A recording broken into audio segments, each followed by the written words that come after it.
But I have to thank the team, Darrow Go-Getters, the organization, and our team members, Ashley Potvin, Luke Nielsen, Matt Dubois, for really pulling together and making this event happen tonight. I think it's important for our political system and our democracy in general to have these kinds of forums where you can hear candidates provide their thoughts on the issues of the day.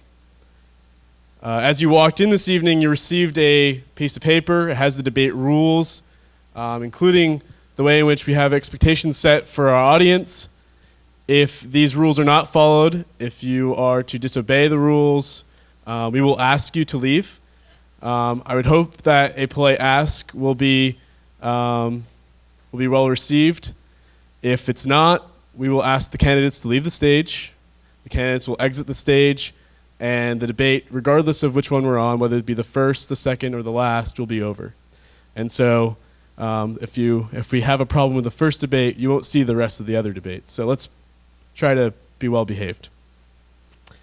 And I ask that, and I ask for your respect this evening, not for the folks on the stage. You might not respect one of the candidates running. I ask your respect this evening for myself, for the organization that put this together, and for those that are watching at home, your neighbors, who would like to hear these candidates speak just as much as I think you do.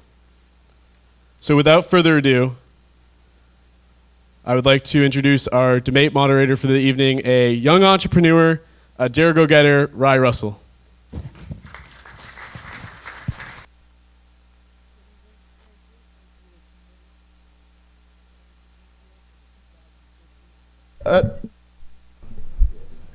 Does it work?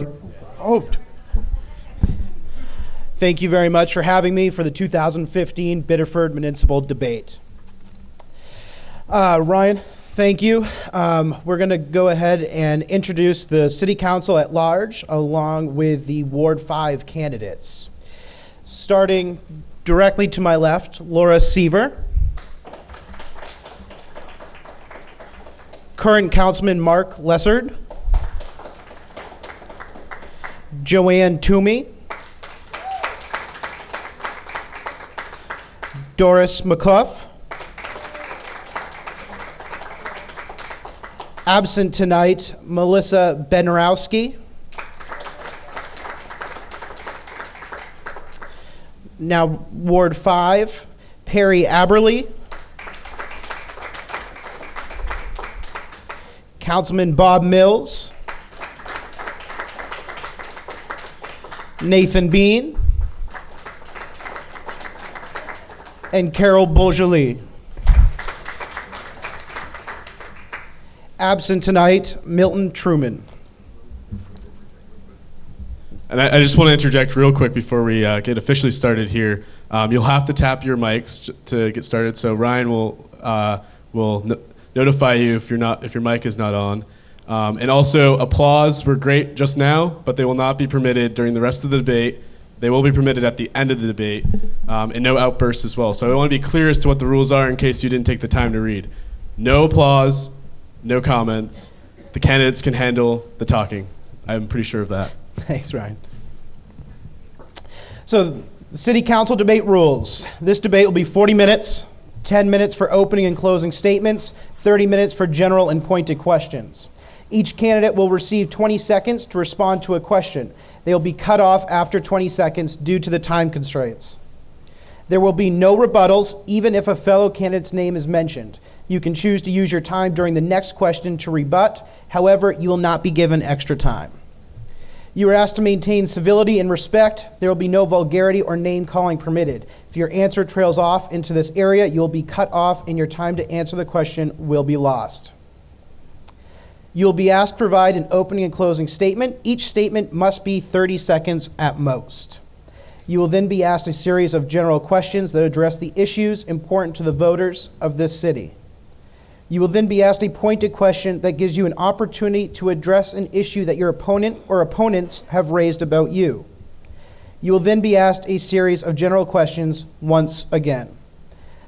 By being up here on this debate stage, you imply your agreement to these rules. I'm going to start with Melissa Bednarowski, who is absent tonight, and then I will get to your opening statements. Melissa, I fully understand the time needed to uphold this position with integrity and to serve my constituents as they rightly deserve. My life experiences are an asset to this city. When elected, I will bring a thoughtful business approach to doing government. I will focus on fiscal accountability, enriching our quality of life, developing a service-minded approach to our citizens. I will seek citizens' input and cooperation. A vote for me will secure you a counselor that will listen to you, do their homework, and make the best possible decisions to improve the ways we live and do business in Biddeford. Thank you to all the candidates for your willingness to serve our community. Opening statement from Milton Truman. I apologize I will not be able to attend this week's upcoming debate. I'd like to thank your group for hosting the event and all the bold citizens that are seeking public office in Biddeford. We are very fortunate to have so many good candidates running for office this November 3rd. I would like to thank personally all the people running for office and all the past Biddeford government mayors, councilmen, school board members for serving our city. Wishing everyone health, happiness, and luck in the upcoming election. Laura, you may start. Thank you. I'm excited about the positive changes taking place in our community, and I want to bring a professional, experienced, and independent voice to City Hall. I want to see Biddeford do a better job in long-term financial planning in order to eliminate the need for bonds. I believe our city employees are assets, not liabilities. I want to provide incentives to our employees to help us find cost savings throughout the city. Biddeford has a lot of opportunities on the horizon, but we also are facing many challenges. I'm a problem solver, and I would like to bring that skill set to benefit the residents of Biddeford. Thank you. Thank you. Councilman Mark Lessard. Good evening. My name is Mark Lessard, and I've had the honor of serving in my 5th term as Biddeford City Councilor. I want to say thank you to the Dear Go-Getters for putting this evening together, and I want to thank my supporters for allowing me to be able to serve this great city. Through my daily work, I've had the opportunity to travel to many cities, and I've seen what can be done to positively impact our future. I believe my experience with economics, finance, and business management are qualities that our city needs to accelerate us in the future. I ask for and appreciate your support to effect a positive change. Thank you, Councilman.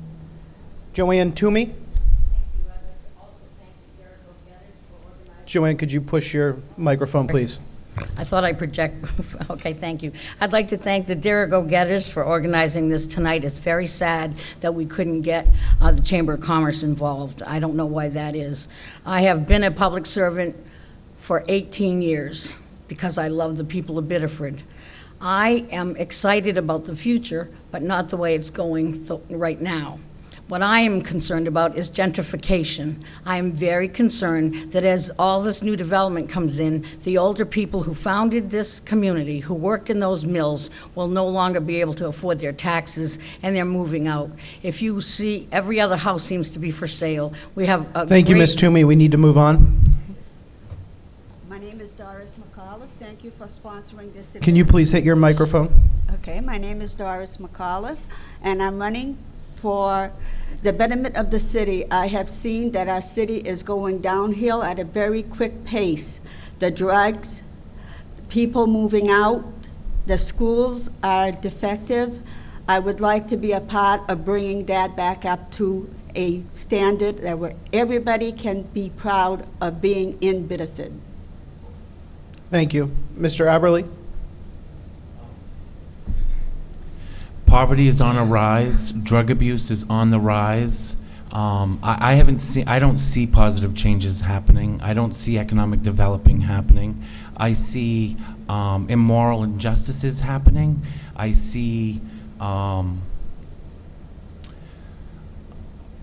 we have a lot of what's going on right now in the city is disgusting, and that's what we need to focus in on, is fixing and cleaning up the city. We have 90 cases of heroin in 2015 with Thank you. police We have to reports move on. Councilman Mills? in 2015. Thank you. My name is Bob Mills. I've been honored and humbled to serve as the city councilor for Ward 5 for the last 8 years.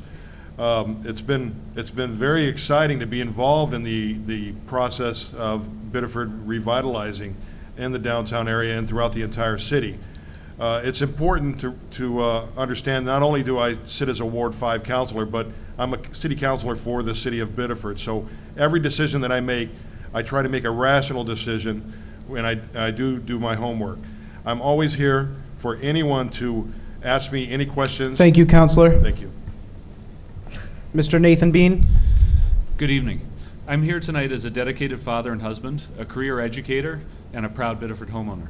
I'm running for City Council because I want to see Biddeford be a community that's focused on growth and the opportunities before us to build a brighter future for ourselves and our children, a community that's committed to providing resources and support to our schools that they need to realize their goals of greatness, a community that's fiscally responsible in both the short and the long term, a community that values our natural resources and our recreational opportunities, and a community that's safe, clean, and appealing to our citizens and our visitors. Thank you. Thank you, Mr. Bean. Good evening, I'm Carol Beaujolais. I am a homeowner, I'm a widow, and I live right in downtown area. I've seen the changes that are going on in the downtown area. Yes, we need to build it up, but we need to revitalize the side streets that come out of Main Street. I mean, everyone thinks Main Street is the important street, but we've got the side streets that need to be revitalized also. We need to pull together as a community to help our residents to get out of this. Thank you, Mrs. Beaujolais. We are now going to move on to general questions. Mrs. Seaver, we'll start with you. Public bargaining has been a central focus this past term. Do you support public bargaining, and would you do anything different when it comes to resolving contractual disputes? I spoke at City Council meeting in reference to the offer that was given to the city employees. I felt that they came in so low that it was a statement to the employees that they were not valued. I think that the bargaining process with unions works if it's done with mutual respect and starting out in such. Thank you. Councilman? Same question? Yes.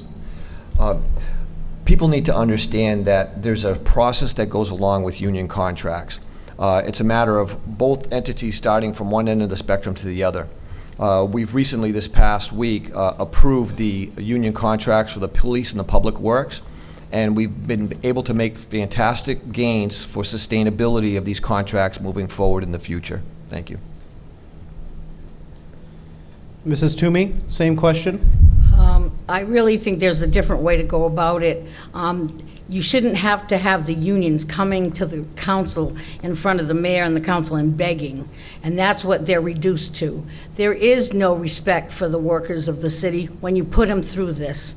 Now, if you have a snowy day and somebody comes and plows you, you're happy. If you have a problem and a police officer comes, you're happy. So taxes pay for things, and these people, their bargaining is part of their job. Thank you. Mrs. McClough? McCliff? McAuliffe.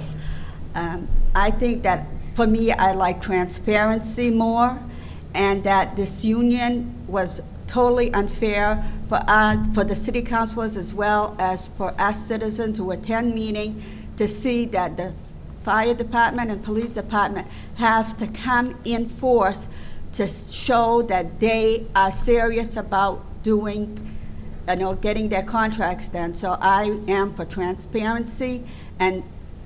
Thank you. Mr. Aberle, same question. I'm going to pass on this question. Okay. Councilman Mills? Yes, this was a very difficult season during the bargaining process. Basically, the bargaining process that we go through with the city, just like any private enterprise, is we present, as a council, we present what our concepts and ideas are, and then the bargaining unit, the union, would present their ideas as well, and then we come to an agreement in the middle. And we were fortunate we were able to do that with the Public Works and the Biddeford Police Department. Thank you. Mr. Bean? I'm a proud union member, and I know that unions that are bargaining want fairness, they want fair pay increases, they want to honor the commitments to career employees. I also know that they're willing to come to the table and make concessions, and that they understand that the well-being of the city is also important. And so I'm really pleased to see that the contracts were settled with a pay increase for the police department, and I hope that the fire department has a similar experience. Thank you. Mrs. Beaujolais? I'm glad that the unions did get together with the city council. Can you, I am glad that the city council and the unions could sit down and straighten out the differences that they had about a union. I really feel the city should have been there the first time for the employees of the city to really listen and know what they go through. I've seen firsthand what the firemen have to put up with when they fight a fire, or policemen when they have someone. thank you. We're going to go to our second question. Mr. Aberley, we'll start with you. There was a proposal to release the names of those not paying their property taxes this past term. Do you support such a proposal and others like it, such as the one put forward by Lewiston Mayor Bob McDonald to release the names of those on welfare?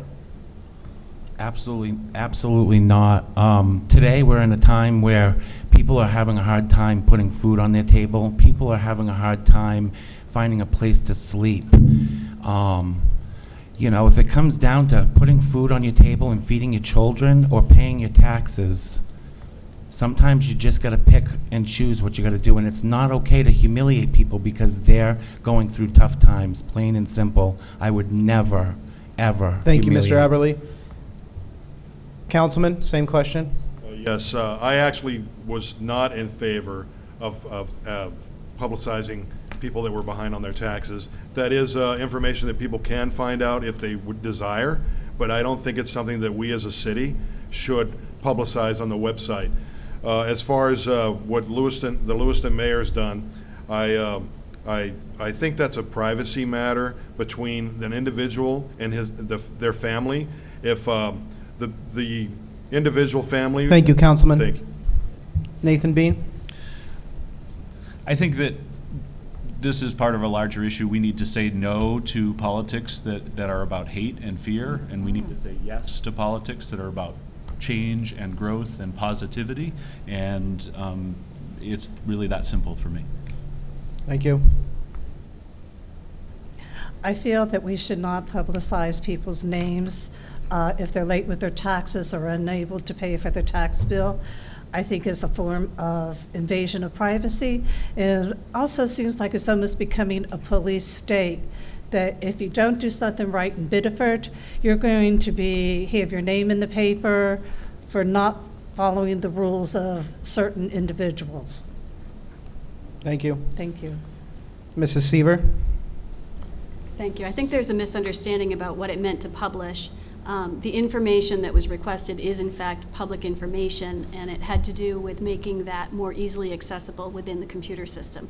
Although I don't agree with making it easier, frankly. It's, you know, if people want to look for it, they should be looking.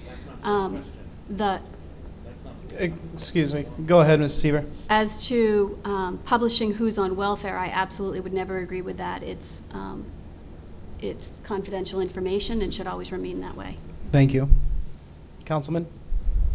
Yes, I remember the vote vividly. It was unanimous that we chose not to go and make it publish that list. So that pretty much finalized that issue. As far as it relates to our union contracts were some of the best in the state and on par with other municipalities, and we've done a great job to ensure that for the future. Thank you. Thank you. You're looking at a girl. This is the face of someone who hasn't paid their taxes. And that bill was brought up to embarrass me because I was running for office. But I don't get embarrassed for being poor. I had some issues. My husband died. I'm a widow. And I had a very difficult time with my roof and hospital bills. And so I'm late, and I'm waiting for my retirement to pay him. So that was done out of hatred. That never would happen on my watch. Thank Never. you, Mrs. Toomey. Go ahead. No, I don't agree with that. I think that At this time, people are having a hard time to make ends meet, and to embarrass them, that would cause the great exit out of Biddeford. The exodus is big enough as it is, with the tax being so high. To humiliate them, that would not go. Thank you. I'm just going to remind the candidates that there will be no outbursts during other people's time. There are no rebuttals. You can use your time with the next question if you like. Question 3. Mrs. Seaver, we'll start with you. Other cities like Portland and Bangor have considered a city ordinance to raise the minimum wage. Do you support a similar proposal in Biddeford? I do not. I think that the issue with the minimum wage is a statewide, and I do believe that it needs to be addressed. But I would like to see it done globally in order to support all residents. And we have many transient people moving between communities, and I think it would be nice to have that affect everyone. Thank you. Councilman? Yes, good evening. As far as the minimum wage, it's really a federal issue versus what a city is. It's very hard to be able to go coordinate individual cities and what their minimums would end up being, which would then make it very hard for cities to be able to compete with each other. It's strictly a federal matter. Thank you. Absolutely not. I sponsored living wage when I was in the legislature, and the reason we have food pantries and the reason we have people who can't make it is because they don't have a living wage. 2 people can work and can qualify for help because they're not making enough money. So I totally disagree with the councilors on the right side of me that are running for council. It's not a federal issue. It starts with us. Portland did it, and I support it. Mrs. McCullough? Yes, I agree that we do need to have an upgrade. Our wages, it's 2 people in the family working, and they're still not making ends meet. It's time that we do something to help these people out. And I think that us, as a city, have that obligation to help them out. Thank you. Thank you. Mrs. Beaujolais?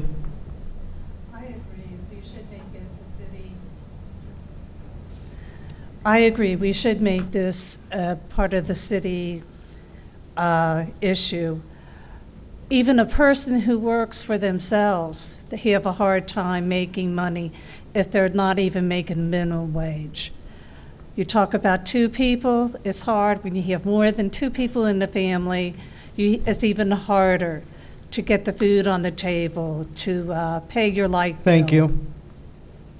Mr. Bean? I think people that work full-time have to earn a living wage. It's only fair that those people are able to support their families, and it does need to be addressed. I really believe it has to be addressed at a level beyond a local level. It has to be a state initiative at a minimum to have that work across the board, but I think it absolutely should be a priority, and we should be partnering with our state representatives, and we should be speaking up in all of our public forums to make that happen. Yes, I think this would be an interesting discussion to have on the local level at our policy committee or at our city council. What Portland's looking at right now is an increase of a minimum wage of $10 and some change, and then there was some feedback about it should be 15. Now, what is a viable living wage? I don't know. I know what most people make is not enough to live by. Thank you. Thank you. I do agree with a living wage. I do agree with minimum wage increase, but not at the city level. I think it's something that needs to be done at the state level. And I think that it doesn't hurt for the mayor to stand up for the city and say that we support a minimum wage increase. Thank you. Thank you. Our 4th question. Public safety has been front and center this past term, including a sexual abuse case and heroin use. How will you approach these issues as counselor? Mr. Aberle, you may start. Well, the first thing I would do is not dismiss it like the current administration and mayor has. I probably would meet with them, and honestly, this isn't a question that you can answer in 30 seconds. I don't even want to try to. It's just not. And secondly, who's counting our seconds? Because I just don't. Okay. my counting is a little bit off, but I don't like the forum of this debate at all. It's really difficult Thank you. to answer this question. Councilman Mills? Thank you. Yes, thank you. It's been a very challenging term the past year in this administration with the allegations of the abuse with the police and the heroin epidemic that we've had in our city. I think an open dialogue is something that we need to have been having. It's something that we need to continue, and I will push forward with that if I'm reelected. Thank you. Thank you. When I'm reelected. Mr. Nathan Bean? I think issues of public safety have to be addressed through partnerships, local partnerships, regional partnerships, state partnerships. One of the things that I'm very interested in doing is starting community forums in Ward 5 so that the constituents in Ward 5 can have a regular opportunity to express concerns and their issues, and that I can have an opportunity to work for them to address them. Thank you. Living in Ward 5, I see a lot of the drug use. Yes, it is a problem. It's getting worse every day. We need to get the community more involved in drug prevention. We need to have the backing of the city to help us with that. The issue about the people being molested by the officials who are to protect our city, I think we should have had a better investigation on this. I do not approve of what they did. Mrs. McAuliffe? Okay. On the issue of sexual abuse, I think that our officers as well as the city council should go into a training of knowing triggers, and that we should partner with the police to make our city and our streets safe for everyone. Right now, people are afraid to go out because of the drugs. People are afraid just... Thank you. Mrs. Toomey? To have a young boy sodomized makes me ill. Each child in this city is our children. To have a police officer handcuff him behind his back and sodomize him is unacceptable. And I will not sit quietly, and I will not say this was the right thing to do. It was wrong. And I'd like to follow up, because I still have time. The mayor never voted for a minimum wage in the state legislature. Thank you. Councilman? Yes, good evening. Public safety and the heroin issues that we're talking about are not unique to the city of Biddeford. And a more coordinated joint effort between cities would certainly go a long way so that we can be more, take advantage of the budgetary dollars that we have to spend. Thank you. Go ahead, Ms. Seaver. The City Council needs to continue in collaboration with the law enforcement agencies, social service agencies, and the District Attorney's Office, Attorney General's Office. We should be focusing on prevention and treatment. I'd like to see the city applying for grants in order to be able to find funding to provide some drug treatment.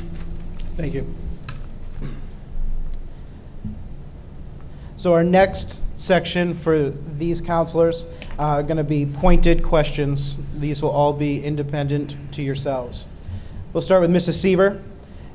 Your husband is a very vocal politico in Biddeford. He has a blog in which he does not shy from criticism of elected and private citizens. Do you think his vocality could cause you conflict when trying to make a fair decision as counselor?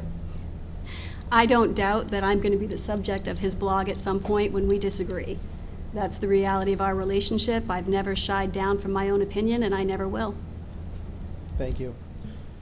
Councilman, you supported a decision to purchase the Pate property on Route 1. Your critics suggest this was a waste of tax dollars that could have been used elsewhere. What is your response? Well, first of all, we need to understand that our increase in taxes this past year, there were 85% of the cities like us that had higher tax increases than Biddeford. We found an opportunity to invest in a business park program because our business parks are full, and we took full advantage of it to grow business and diversify our tax base. Thank you. Mrs. Toomey, your critics will cite your emotions as a reason to not vote for you. They point to the recent government LePage budget forum in Saco as an example of this emotion. Do they have a fair point? Absolutely not. I am not ashamed. I am proud. That man refused to take money from the federal government, which is killing seniors as we speak. I went there to present that Vaseline, and they just about handcuffed me. You can see it on the video. I never threw the Vaseline. They brought me to the stage and I tossed it. I'm not ashamed of it. I would do it again. My emotions mean I care about people. Mrs. McCliff, your critics say you let your frustration get the best of you. You apologize for yelling at a council meeting in the past. How do you respond? I am not ashamed. I am very passionate about this city. I love Biddeford, and I wanted to see it grow. And when someone gives you the finger, yes, you're going to get very irate. Thank you. Mr. Aberle, you have run for municipal office in the past without success. Why do you think this time you will be able to convince the voters you're the right choice? I'm not sure that I can convince the voters at this point, but I'm a Republican, and I'm going to stand by what I'm not going to change my party just to get elected. But I am going to finish off by saying to the counselor over there that said that the problems in Biddeford have always, it's not new to the problems, but we have been looking over the problems, and we haven't been dealing with the problems, and we need to start dealing with the problems and not just brushing them under.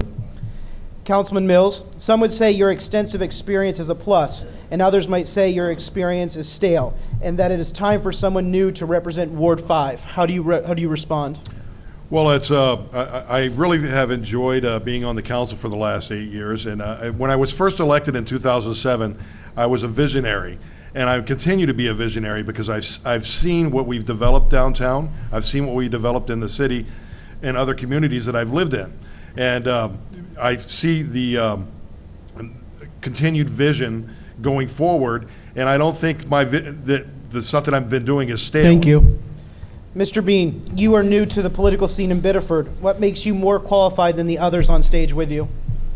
Well, I think everybody has to be new to the political system at some point. I've been paying attention to politics since I was a teenager. I've been passionate about it. I spent 4 years studying government at one of the top universities in the country. I've continued to pay attention to politics as I've grown into an adult, a proud father and a husband, and I'm really excited to bring that knowledge and passion to the city of Biddeford to help improve the lives of its citizens. Thank you. Mrs. Beaujolais, you too have ran unsuccessfully for city council in the past. Do you think this time will be different? I hope so. My eyes have been opened this past year with the Ward 5, with our community, the people. And I have been out there helping my neighbors, people I don't even know, helping them survive on the street.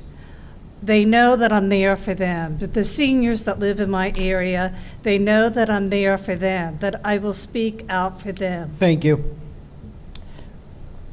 Excuse me. We now have 4 more questions, and then we'll get to closing statements. These 4 questions, again, will be for all of you. Many school districts are making the transition to standards-based learning, including our own. What are your plans for the Biddeford School Department to ensure that Biddeford continues to produce top-notch students? Mr. Aberle, would you like to start? I think, first of all, we need to look back at what we were doing, because we were succeeding back 20 years ago when I was in school.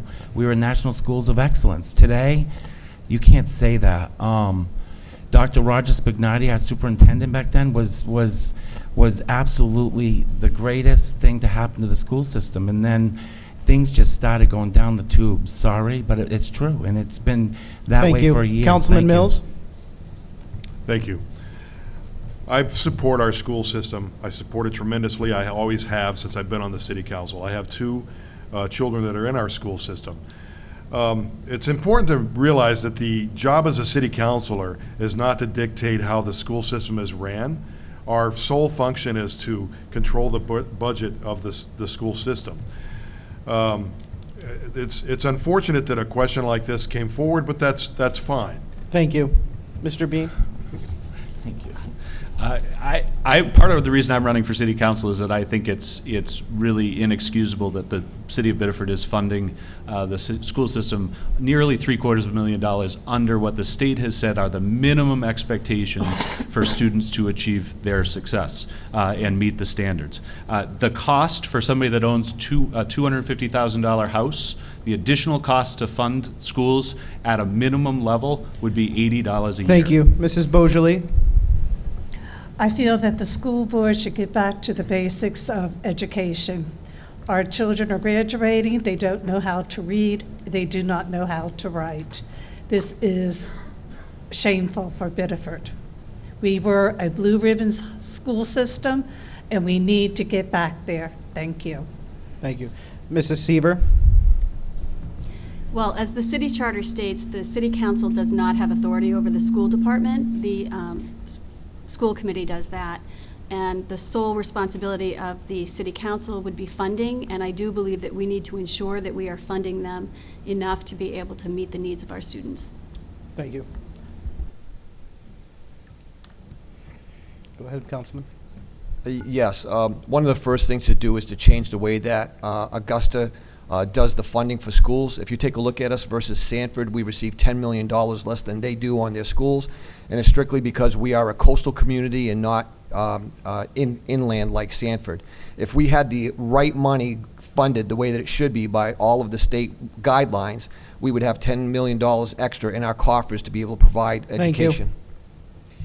When I was mayor and I was on the chair of the school committee, there was one issue that came up that I did not agree with my school board, which Laura Seaver was on, and she did vote for it. It was to dummy down the number of points a student needed to graduate, and they lowered it, and I was not in favor of that. I really believe that we need to have our students excel at the highest level they can, and so to reduce the points so we can just graduate them. Thank you.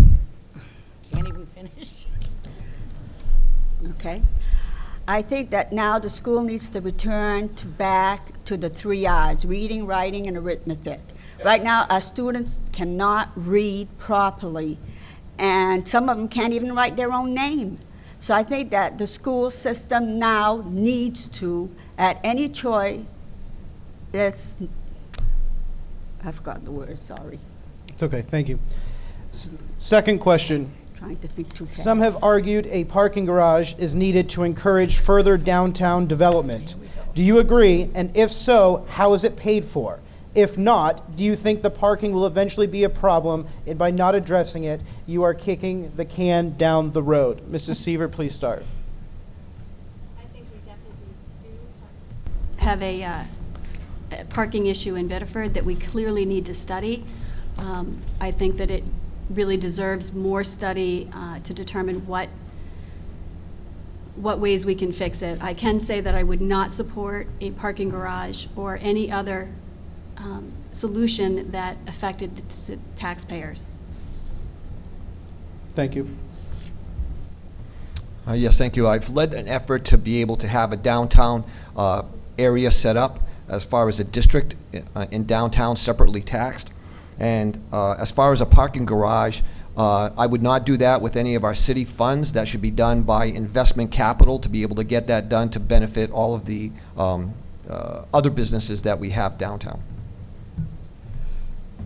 I agree, the priority is not a parking garage right now, and every time I go downtown, I don't have a problem. I can find a parking spot anytime I want.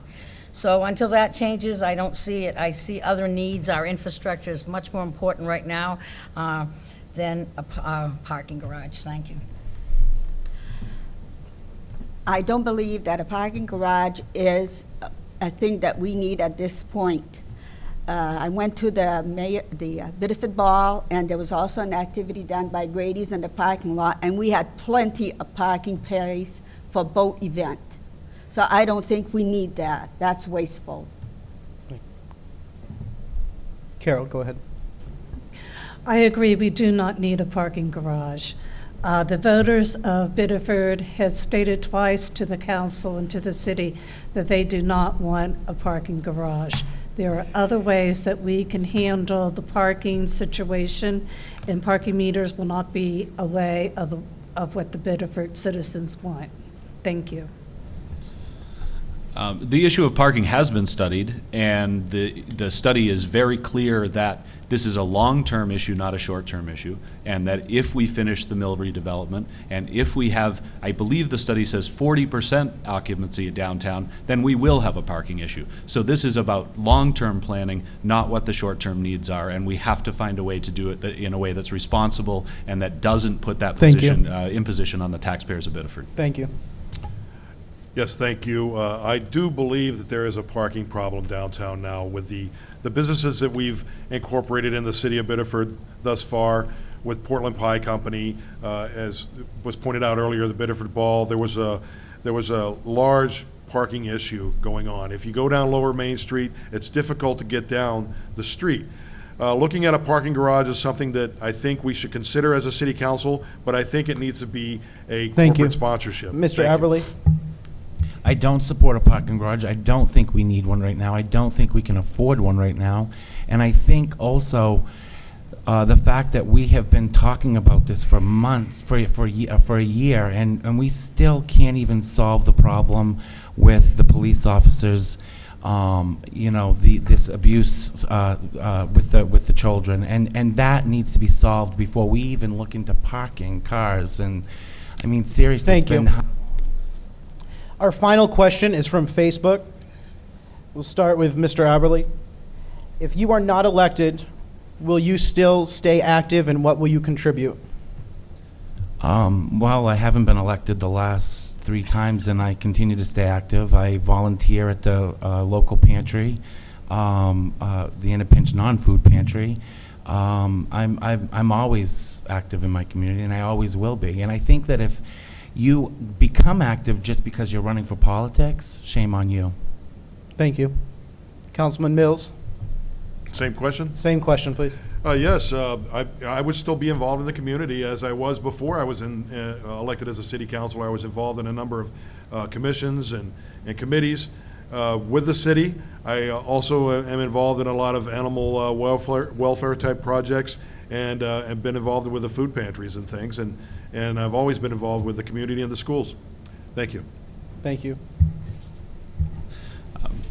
I'm certainly not going to stop coaching youth soccer and doing some of the other things that I do in the community. I've really enjoyed becoming more involved in since I gave up coaching high school soccer and had a little bit more time on my hands. I want to go back to schools for a minute. I just think it would be criminal not to say that we have fantastic young, bright young people graduating from our schools. We have committed teachers working in our schools. We have really visionary leadership leading our schools, and that really needs to be recognized. Thank you.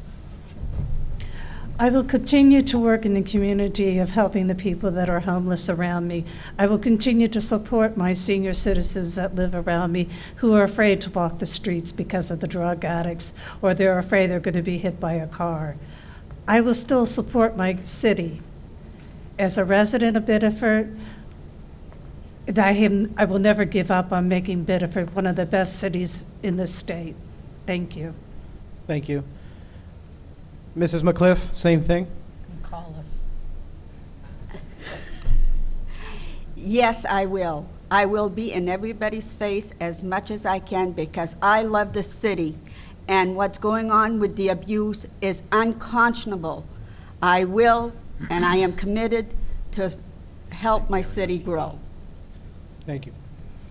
When I lost my election as re-election for mayor, I didn't stop. I didn't go away. And when people need help, they call me. I've never sent them away. I do everything I can. I can't always solve their problems, but I had the Tower people call me. I had the West Street development people call me, and I never say no. I try to tell them what I know and try to help them. I will always be there for my seniors, always. Thank Can you. I just interrupt Councilman? for one? Excuse No, me. you can wait for the closing statements. Mr. Lassard? Excuse me. I just got a message that this is not being aired on TV. Okay, you've just forfeited your closing statement. I'm actually going to get up and leave, but I was told that this was going to air on live TV. Mr. Lassard, go ahead. So I'm letting you know because I was told that it was not Please leave the stage, Mr. Aberle. Go ahead. Thank you very much. I will end this debate right now if I have to. Councilman. Yeah. So I will handle it. Please calm down. Harry, please calm down. Well, you know, your moderator's not listening to us. Harry, please calm down. You need to listen to us, and you need to listen to us. You're going to need to leave. I'm Councilman? Thank you. I've been involved in the United Way, the Knights of Columbus. I've coached baseball, zoning board of appeals, 5 terms as city councilor. I think it's important that everybody gets involved in their community and does everything they can, from raking leaves to being a city councilor or mayor. And I think that's very important, and I'm going to continue to be involved at whatever capacity that I can to help our city. Mrs. Seaver, same question. I've consistently served the city since 2007, first serving 2 terms on the school committee, and then since then I've served on the city's policy committee, and I don't expect to change that pattern. Thank you. Councilman Mills, we're going to start with you for a closing statement. I would like to say something, please. Councilman Mills? I'm going to keep saying something until the debate's over then. I was just letting people know that it wasn't airing on TV. Thank you. Which I That's was your told closing it would. statement then. Mr. Mills? Are you kidding me right now? Are you kidding me? I was told to say something on Facebook 5 times now. The reason for the debate not being aired live. But he's not letting me have my closing statement because of that. This could have been said afterwards, I think, Perry. It went saying it now. Saying it now would not have changed the fact that it's not airing live. The reason for it not airing live is there's an airport commission meeting airing live right now. We are attempting to try to get to go live after this debate. So I appreciate your being here, but we'll continue with Mr. B. Councilman Mills, your closing statement. Yes, thank you very much for allowing me to be here. I appreciate, and I'm very honored to be here. I've been honored to be the councilman for the last 8 years for Ward 5. I think I've done a lot of progress with my supporting councilors and developing our city and developing our ward. I think it's been a phenomenal experience, a phenomenal learning experience, and I look forward to continuing to serve. I'm honored to sit up here with my... Thank you, Mr. Mills. Thank you. First, I want to thank the go-getters for providing the community with this opportunity. I think that our voters are going to be better informed because of your efforts, so thank you. To the voters of Ward 5, on November 3rd, you should choose me to be your next city councilor because I will prioritize and promote intelligent, responsible growth that benefits the entire city. I will ensure that our schools are a top priority for city government. I'll dedicate myself to making our downtown and the entire city safer and cleaner for all citizens, and I'll actively seek input from the community and will work tirelessly to address. I'd like to thank everybody for tonight, for making this possible for the candidates to come out and give us our opinions to the city. I hope that they all make a wise decision and that they will look for people who want to help make their future better. I am for the senior citizens to make this a better Biddeford for them. I'm for the young kids out there that are trying to scrape by, to make a living, to make rent, and to have a child and have a good, healthy Thank you, Mrs. child. Beaujolais. Mrs. McClough? I will fight for everyone in Biddeford if I'm elected. Plain and simple, honesty and integrity. Doris, go ahead, please. Thank you. I needed my closing statement. I'm very Microphone, please. Biddeford is my city, is my home. I went to school here. I graduated from high school here. I'm passionate. Some of you mistakenly take it that I'm angry or I'm yelling, but I'm not. It's because my compassion for the victims, for the children, for the school, and the seniors. Yes, I have heard you in the past 3 weeks. I understand what you're telling me, and I will work for you. Thank you. Mrs. Toomey? One isn't necessarily born with courage, but one is born with potential. Without courage, we cannot practice any other virtue with consistency. We cannot be kind, true, merciful, generous, or honest. Maya Angelou. Thank you. Councilman? Once again, thank you. Once again, I want to say thank you to our hosts and my supporters. In summary, Biddeford is on a great track for future development in the downtown. We've invested in property to expand our nearly full business parks. We have finalized the majority of our union contracts with positive results. Our tax rate increase was one of the lowest of all service centers in the state of Maine. This November, keep this momentum alive. I believe my vast experience and dedication for 5 terms make me the best candidate, and I truly appreciate your support, so please come out and vote. Thank you. Mrs. Seaver. First and foremost, I'd like to thank the Dare Go-Getters for coordinating, organizing, and hosting this event. I appreciate the opportunity to let the voters know where I stand on the issues. As I said in my opening remarks, I'm excited about the positive changes taking place in Biddeford, and I'm also aware of the challenges we face. I'm humbled and honored to be here tonight, and I hope to be able to represent you after November 3rd. Thank you. Thank you very much. A round of applause for our first candidates.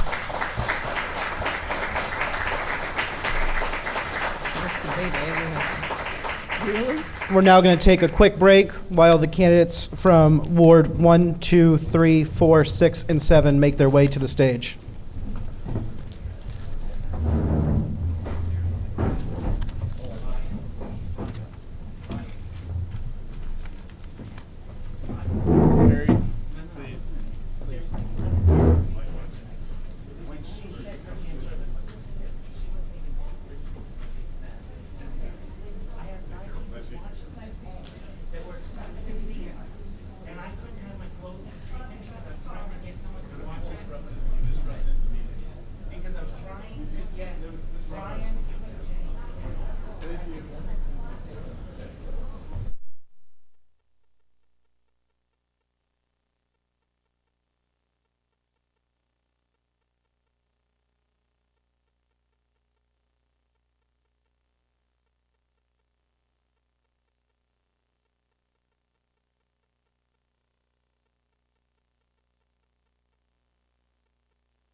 Hey, Mike,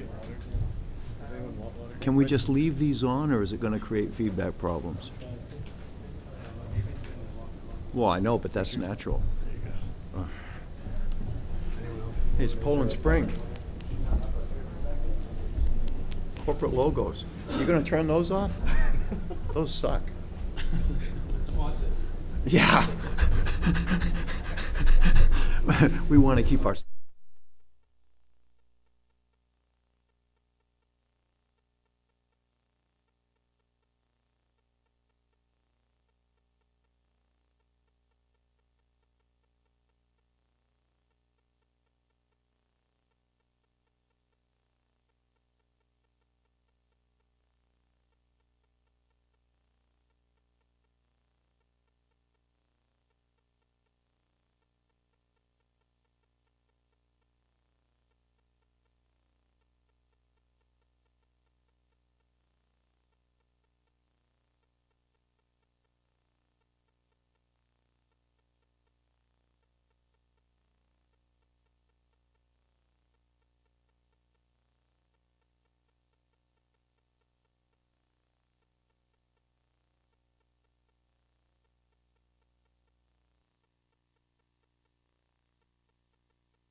You will be able to watch tonight's first debate tomorrow. It'll be live, or it'll be on television tomorrow on Channel 3. It's also online, so if you go online, you'll be able to watch the first debate. So there was a debate that preceded this one for those who are watching at home right now. Otherwise, we're going to get started with this current debate, and then the mayoral debate is forthcoming. Thank you.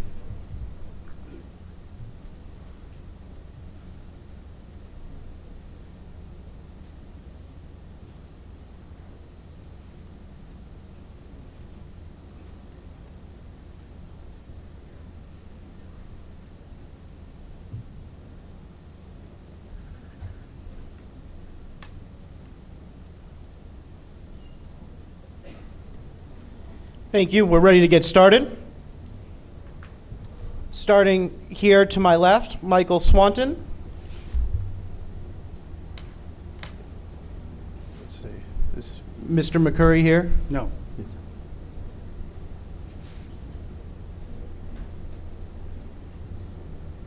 Current Councilman Stephen St. Cyr. Mr. Richard Reams. Rames. Hey. Terry Belanger, Richard Leverrier, Deborah Lozone, and Michael Reddy. I'm going to read through the rules of this debate. This debate will be 40 minutes, 10 minutes for opening and closing statements, 30 minutes for general and pointed questions. Each candidate will receive 20 seconds to respond to a question. They'll be cut off after 20 seconds due to time constraints. There will be no rebuttals, even if a fellow candidate's name is mentioned. You can choose to use your time during the next question to rebut. However, you will not be given extra time to answer the new question. You are asked to maintain civility and respect. There will be no vulgarity or name-calling permitted.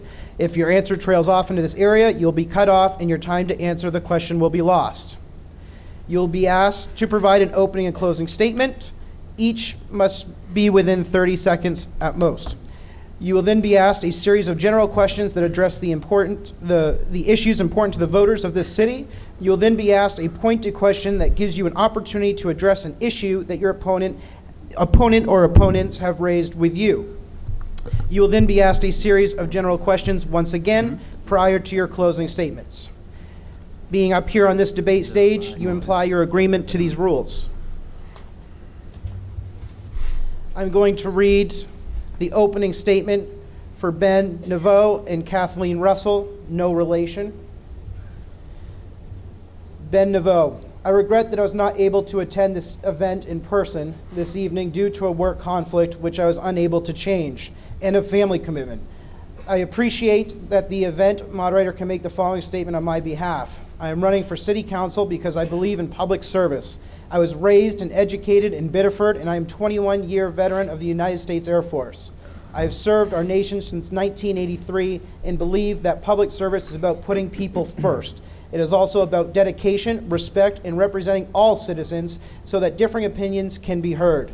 Biddeford today is vastly different from the city I left in the early 1980s and returned to a few years ago.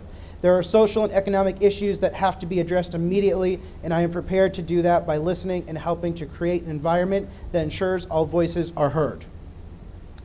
Kathleen Russell, which again, no relation. I am running for City Council for 3 reasons. First, our property taxes are increasing at an unsustainable rate, forcing many to make difficult choices just so they can pay their tax bill. Second, our property values are depressed. It is taking longer to sell, many times requiring multiple price reductions.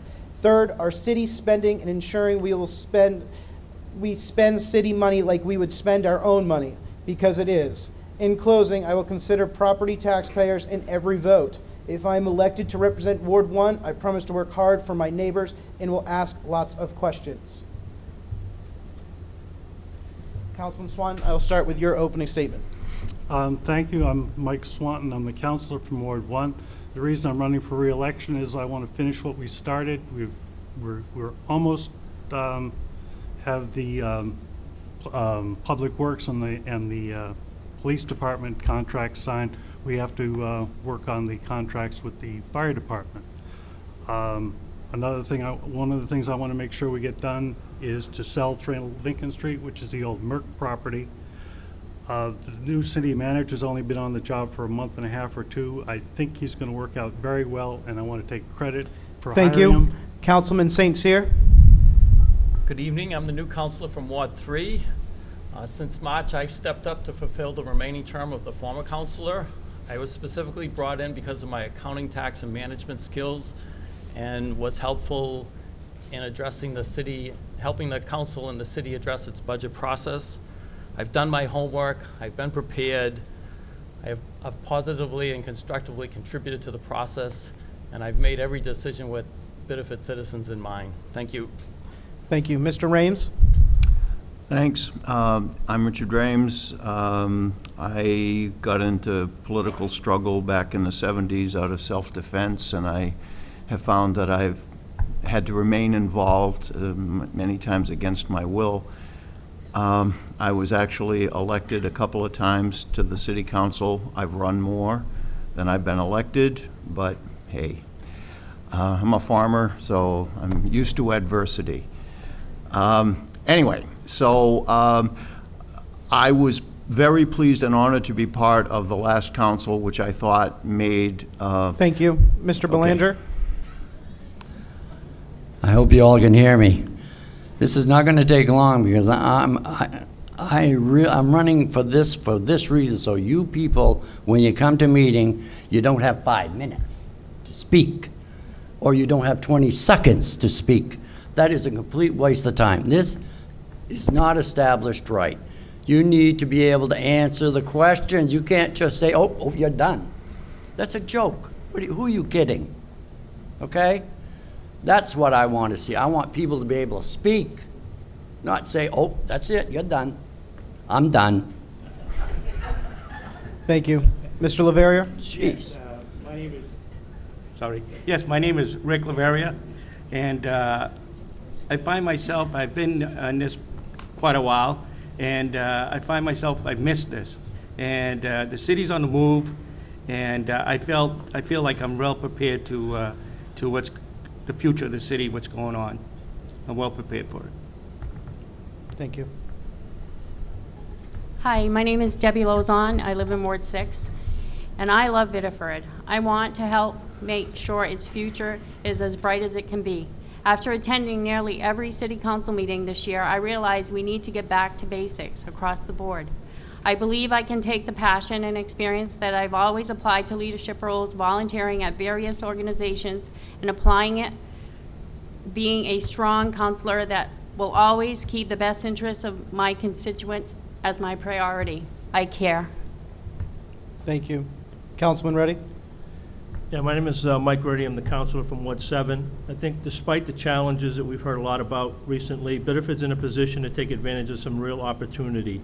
I hope to continue the positive change we have seen in the recent past, including the increased economic development with the recent announcement of $70+ million in new tax value, which truly will allow us to invest in infrastructure in the school system. Thank you. Thank you. These next 4 questions will be the same for all of you. We'll start with you, Councilman Reddy. Many school districts are making the transition to standard-based learning, including our own. What are your plans for the Biddeford School Department to ensure that Biddeford continues to produce top-notch students? I think as a city councilor, my role is to try to support the school department. They have their own governing body with the school committee, but support them through the budget process. We need to continue to assist the superintendent in seeking out new revenues, but also to try to make sure that the revenues that are needed from the tax base, even though it's difficult to increase taxes, is supplied. Thank you. Mrs. Lozon? I think we must return our schools to blue ribbon excellence for our children and to attract young families and retain sustainable growth. My 3 sons had the honor of graduating from Biddeford High School, which at that time was recognized as a National School of Excellence, helping them acquire acceptance to many Division I schools. Let's help our future fulfill their dreams. Thank you.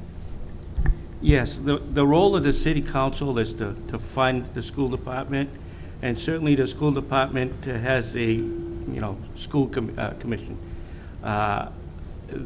Hopefully, they know what they're doing, that they're getting the best teachers, and we just got to make sure we keep funding them to what they need, what they tell us they need in order to get the highest quality education we can.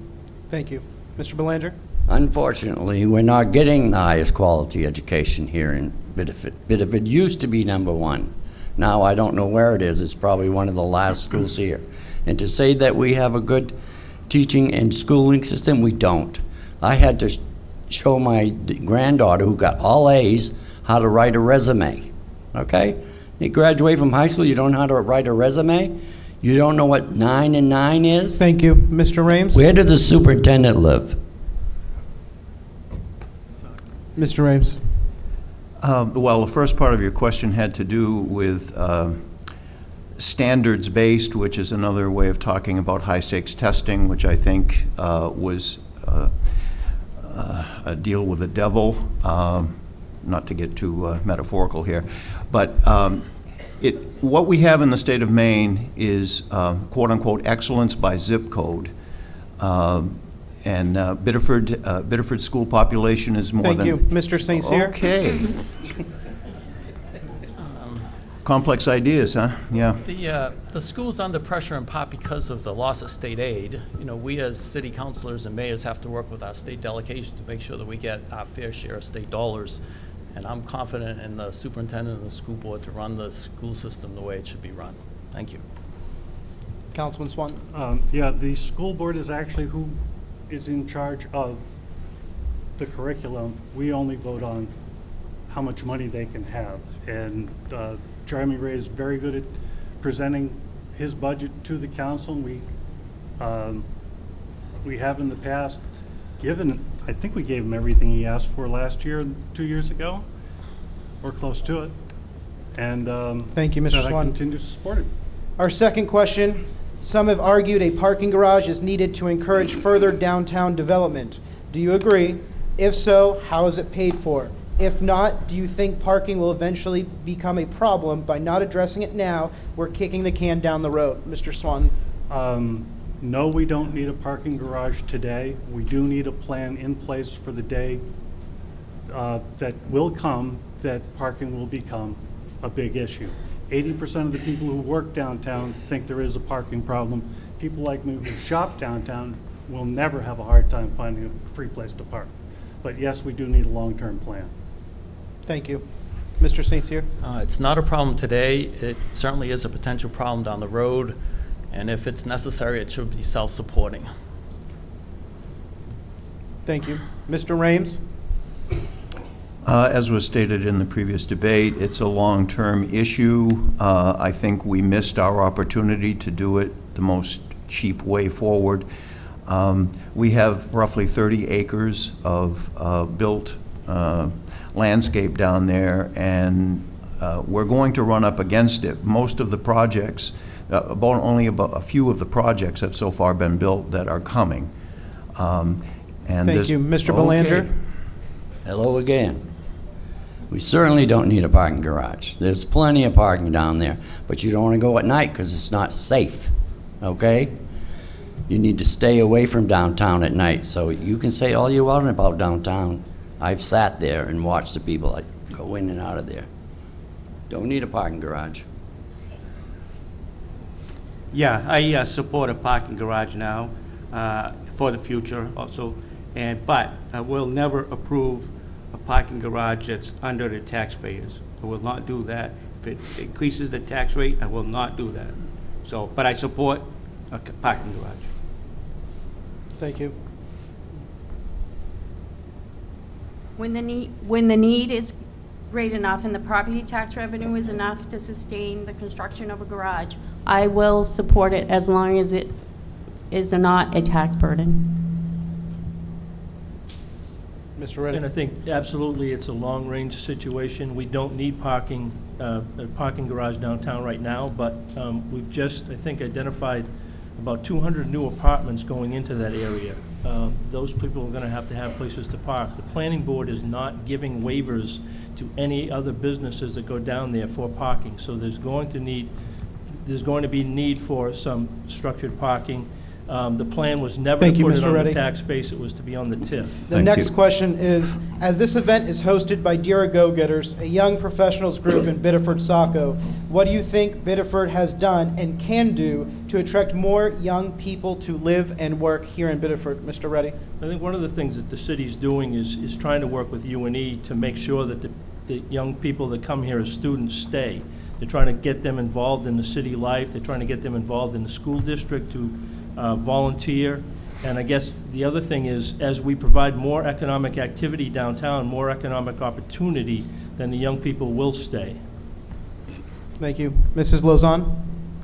I think the council needs to make sure that Biddeford is a place that new and existing families want to raise children and live their lives. This means getting taxes under control, bringing excellence back to our schools, making sure Biddeford is a safe place to live. If we do this, we will enable new and existing businesses to thrive and be able to foster young entrepreneurs. Thank you. Yeah, I think we are indeed attracting the younger generation here. UNE, we have the city works closely with UNE. We have the bus system that goes through there and brings the students in town. And I think it's flourishing, and I think the students, all the students are welcome in town, and we make it easier for them to get down here. Thank you. Mr. Belanger? You guys live in a different city than I do. These young people are not going to stay here. The only reason they're going to stay here if they have good employment, they can pay their rent, at least after 4 paychecks if they can. That's the reason young people stay here, not because you got a beautiful downtown. Downtown doesn't solve anybody's problem. We have all these other stores on the outside. You should have thought of that before you allowed them to come here. Mr. Rames? Well, Biddeford is in the process of gentrifying. It's in the very early stages. I don't think that there will be a problem of getting younger people to come and live in Biddeford because they are rapidly being gentrified out of Portland. I've said Biddeford is the next big thing, whether we like it or not. The question is, will we be prepared to preserve what's decent and good in Biddeford and not sell out for the first buck? Yeah, it's about jobs. You have to be able to provide jobs that people can use the skills that they were educated to do, and you know, we need to create an environment in which that takes place. I don't see the city council being able to do most of what you asked for. It's more we must stay out of the way of business and make Biddeford more attractive to business, and with the jobs, people will stay. Thank you. Thank you. These next set of questions are personally directed just towards you. Mr. Raines, this is not your first time running for office. It would not be your first time on the council. Why should voters not turn to someone like Mr. St. Cyr, who brings new perspectives to the council? Well, when the mayor appointed a counselor to fill Brad Cody's seat, he said that he wanted to find somebody who could hit the ground running. I actually sent him an email saying, with all the years I've been hanging around and a couple of times I've been on the council, I thought I could do that. And I said, you know, that this was obviously a joke. I didn't ever expect that he would put me on the council. I've been paying attention for a long time. I have a fairly broad base of support. I think citywide, this is the first time I've ever run in Ward 3. Thank you. Mr. Belanger, you claim on your Facebook page that the City Council breached the laws of the Charter. Can you please explain the laws you're referring to? I'm talking about the laws concerning superintendent, who's supposed to reside in the city of Biddeford and not still live in Saco. That's a breach, and we allowed it to happen. The council allowed this to happen, okay? And the voters voted to not have that done, and they did it anyways. Mr. Leverrier, there are rumors of an I-95 exit being added near South Street. You live in this area. Does this raise concerns for you? No, I'm surprised this question. You've been listening to the wrong people. Yes, indeed, I've heard that the Turnpike well, put it this way, they want to put an exit. Let's talk about putting an exit on South Street, but we're not talking, we're about 5 years away on that. Turnpike hasn't even done anything about it. So where anybody's getting that information from, they're listening to the wrong source. Thank you. Mrs. Lozon, your critics argue that you are a one-issue candidate given your obvious frustration as the mother of Matthew. How would you respond?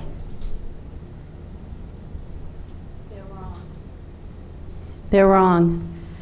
The reason why I'm running is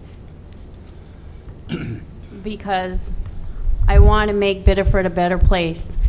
For the last 7 weeks, I've participated in a community cleanup every Saturday morning.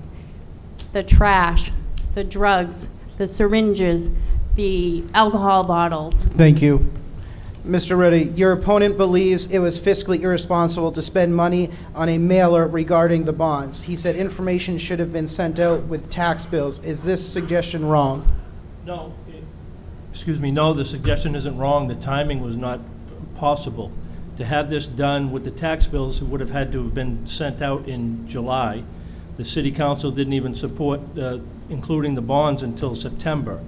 And the fact is that that would not have given the people that rent the information. It would have given property owners the information and not people that rent, so we would have disenfranchised half the people who live in the city. Thank you.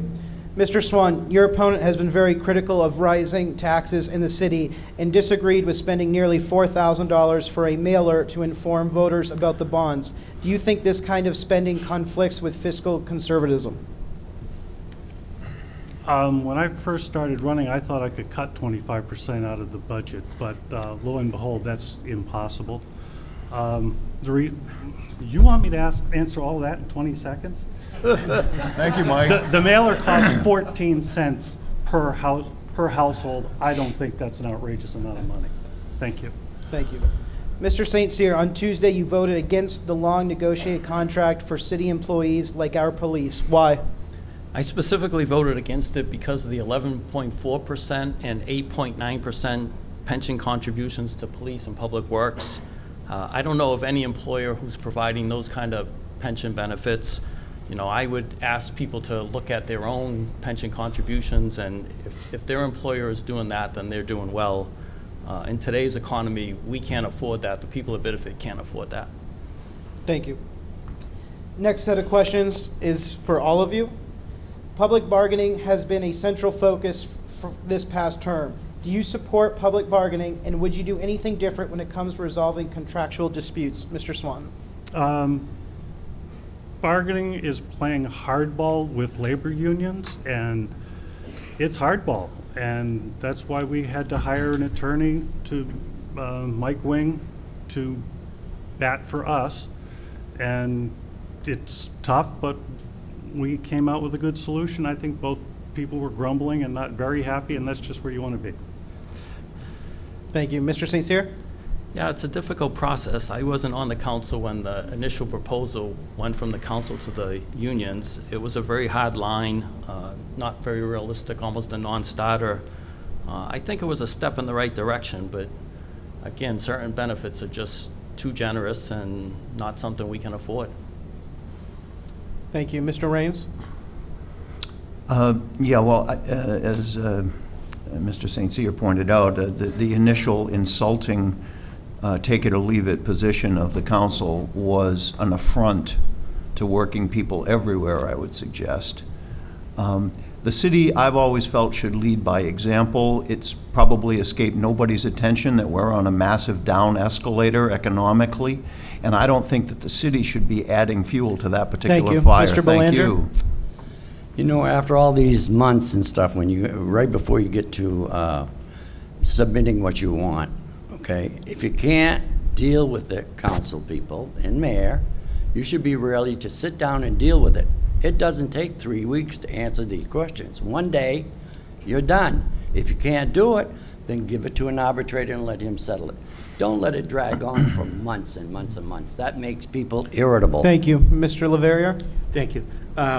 Yes, I've been both in the union and in management, and I understand both sides. Quite honestly, union comes up high and management comes up low. In negotiations, you meet in the middle. However long it takes, thing is, police can't go on strike, but business, you know, manufacturing business can, and that's the difference. Mrs. Lozon? Hi, in the future, I would like to see the city council work with the city manager and maybe human resources to try to save money with the arbitrator and mediator that we pay, and try to work with our workers and come to a solution quicker. Thank you. Yeah, and I didn't like the process, but what we did end up with was the people that work for us in Public Works and Police Department understood a couple of the key issues that we call sustainability issues, things that were going to cost us long-term. They agreed that it wasn't sustainable, and we came to, again, an agreement that not everybody got what they wanted on each side, but something that puts us able to move forward. Thank you. There was a proposal to release the names of those not paying their property taxes this past term. Do you support such a proposal? Mr. Swan? I'm sorry, I thought you were going to start the other way. No, I think the council voted unanimously against that proposal. I do believe there should be something in the finance department that should work closer with people who are delinquent in their taxes to help them get caught up or be taught what the reality of the situation is. Thank you. Mr. St. Cyr? I voted against it. Mr. Rames? Yeah, it's an attempt at public shaming, and it serves no useful purpose. The interest that you pay on an overdue tax bill is high enough so it discourages any other use of the money. If you have the money, you pay. If you don't have the money, well, I don't think that the city needs to be out there publicly shaming you. Thank you. Mr. Belanger? I'm really not surprised that the city would come out with something like as foolish as that. Anyways, that's absolutely asinine. And I would love to know who thought of that idea. Yes, I voted no on this before. It's come up before while I was on the council, and I voted no, and I will always vote no on that, no matter how many times it come up. Or I would recommend a no vote. No, I would not, but rather I would like to implement a program where citizens could come forward and we could pay them minimum wage and reduce their tax by filling voids, volunteering, and filing. I know my mom, she's 87 years old, she lives in Saco, and she works polls, and she gets paid, and it comes off her property tax. Thank you. Mr. Reddy? And no, I didn't support it, but what needs to be clear is what was contemplated was there are folks who are behind in their taxes. This was not to affect them. This was people that refused to answer the mailings to the city. That we have people that are behind in their taxes, but they're working on them, and they're working with the city to get those down, and those people would not have been affected by this vote. Thank you. Other cities like Portland and Bangor have considered a city ordinance to raise the minimum wage. Do you support a similar proposal here in Biddeford? Mr. Reddy? City by city, I don't. I think that it's an ineffective way to do it. I think it would put the employers in this area at a real disadvantage, and I think it would force some of these smaller businesses to close. I think that unless it's done statewide, it would cause real problems. Thank you, Mrs. Lozon. I too agree. I think that unless it's done statewide and implemented across the board, that it would fail and it would force some of the smaller businesses to close. Yeah, I certainly don't believe it belongs at the local level. It'd be too much. I believe it belongs to the state, or preferably the federal government should be doing that. Statewide. Thank you. Mr. Belanger. I don't think that's the only problem. I think the problem also has to do with rents and everything else around this in Biddeford. Some of the things that we can take care of is cut these rents down. I mean, when you work all month and you don't have enough to pay your rent for 1 month, even with 2 people, your rents are way too high. A rent that was $20 is $1,300. I know, I lived in one of them. Didn't they make any changes? Thank you. Mr. Rames? Well, I'm delighted to hear Mr. Belanger coming out for rent control. They're trying to get that in Portland right now. I think if we wait for the state government to raise the minimum wage, we can't even get the state government to release bonds that the public voted for to buy conservation land. I think we'll wait a long time, too long. A living wage, the last time anybody calculated it was $16 an hour. Yeah. Thank you for the cutoff. No, and I'm going to take the rest of my time just to talk about the great potential we have in the mills. You know, this is great. This is a great opportunity for increased property value, increased property tax dollars that will come, new tax dollars to the city.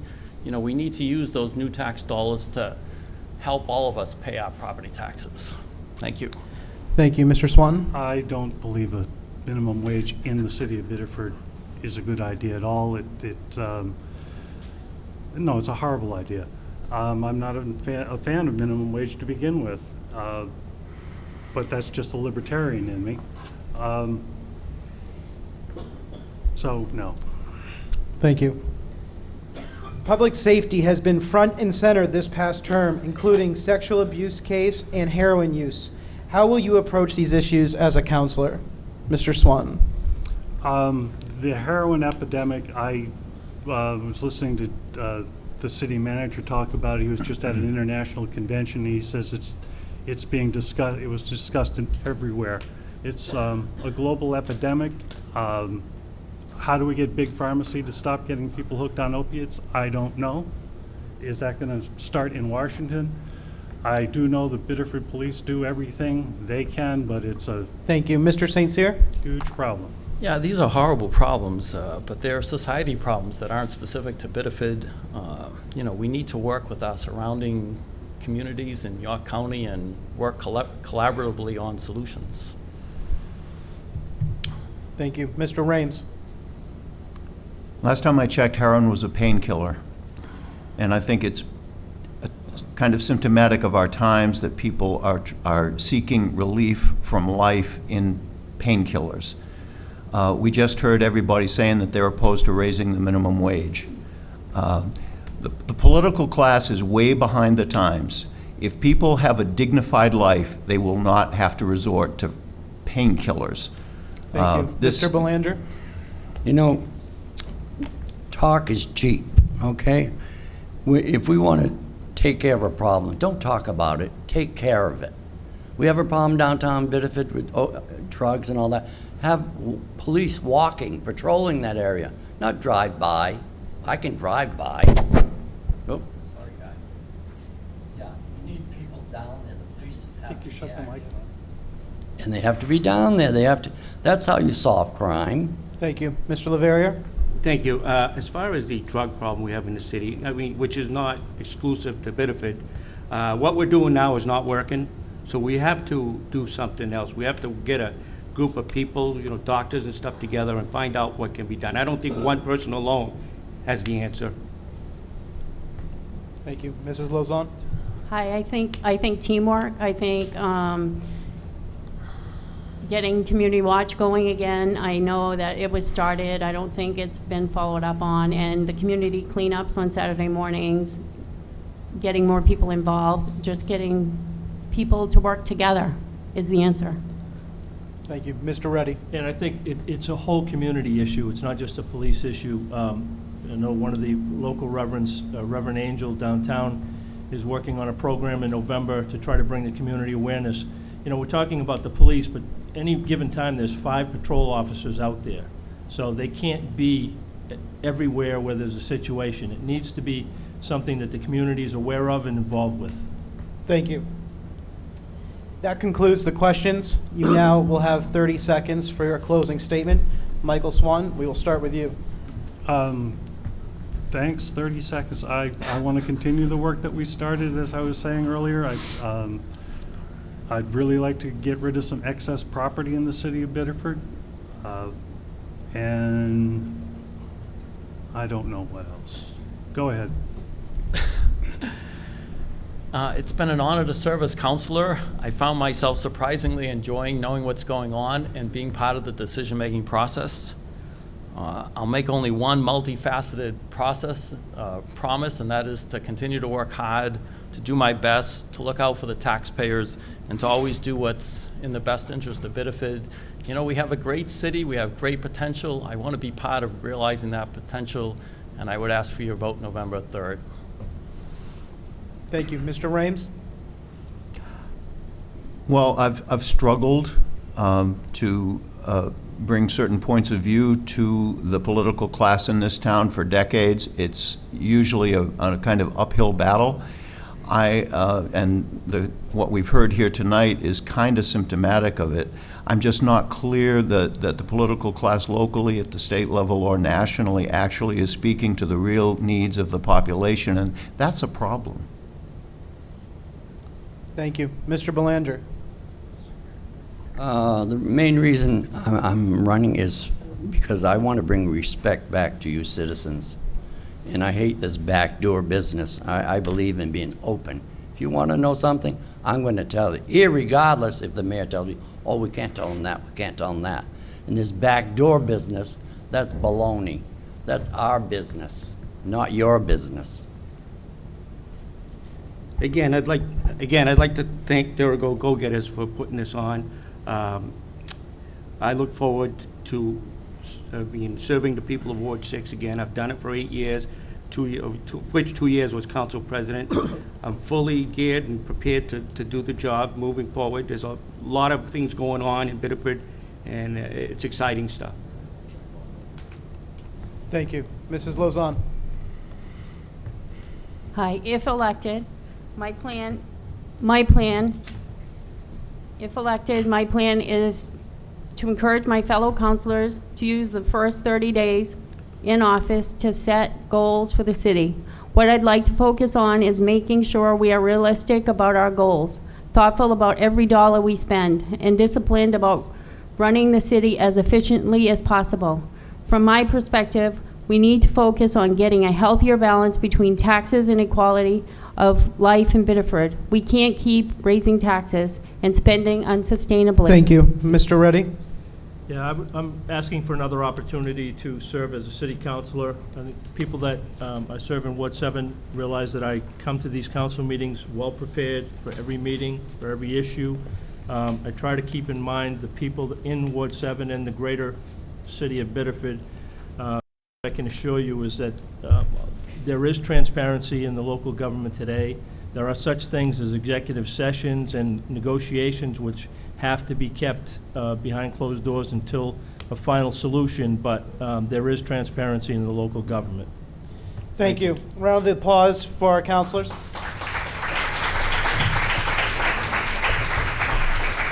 We're going to take a 10-minute recess and get into the mayoral debate.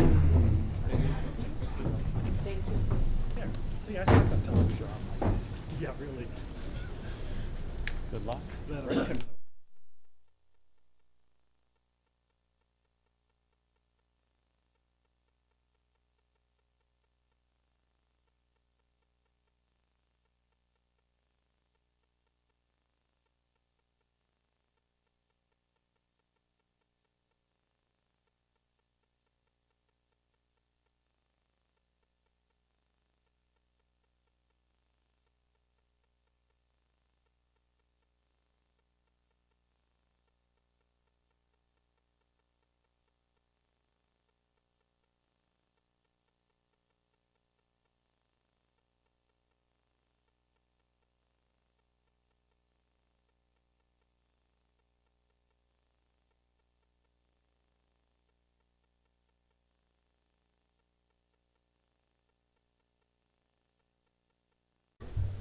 Thank you.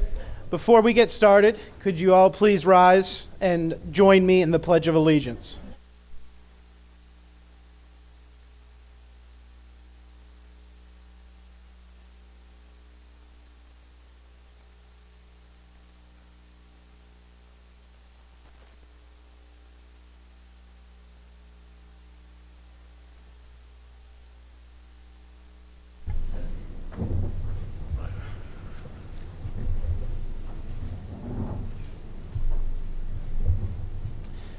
Thank you.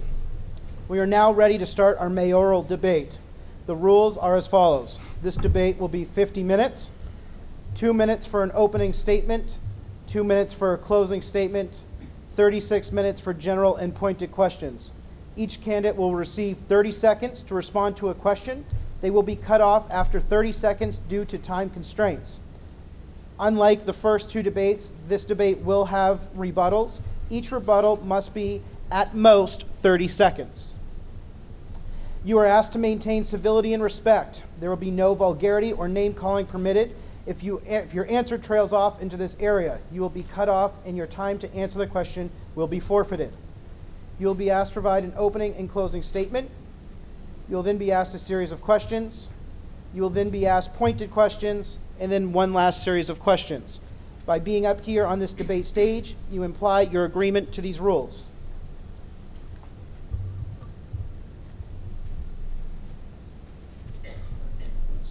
Mr. Parento, could you please start with your opening statement? Certainly. I'd like to thank the organizers of this debate. I'd like to thank everybody that's in the audience and everybody that's watching on Channel 3. I got into this race for very simple reasons, and that is because I love this city. I really can't say it any more plainer than that. I believe in this story called Biddeford. I am that story. You are that story. I come from very humble beginnings, and I faced quite a bit of adversity, and had it not been for the power and the compassion of this city, I wouldn't be sitting before you today. My life would have turned out to be very different. I lost my dad at a very young age, and that was a pretty pivotal moment in my life.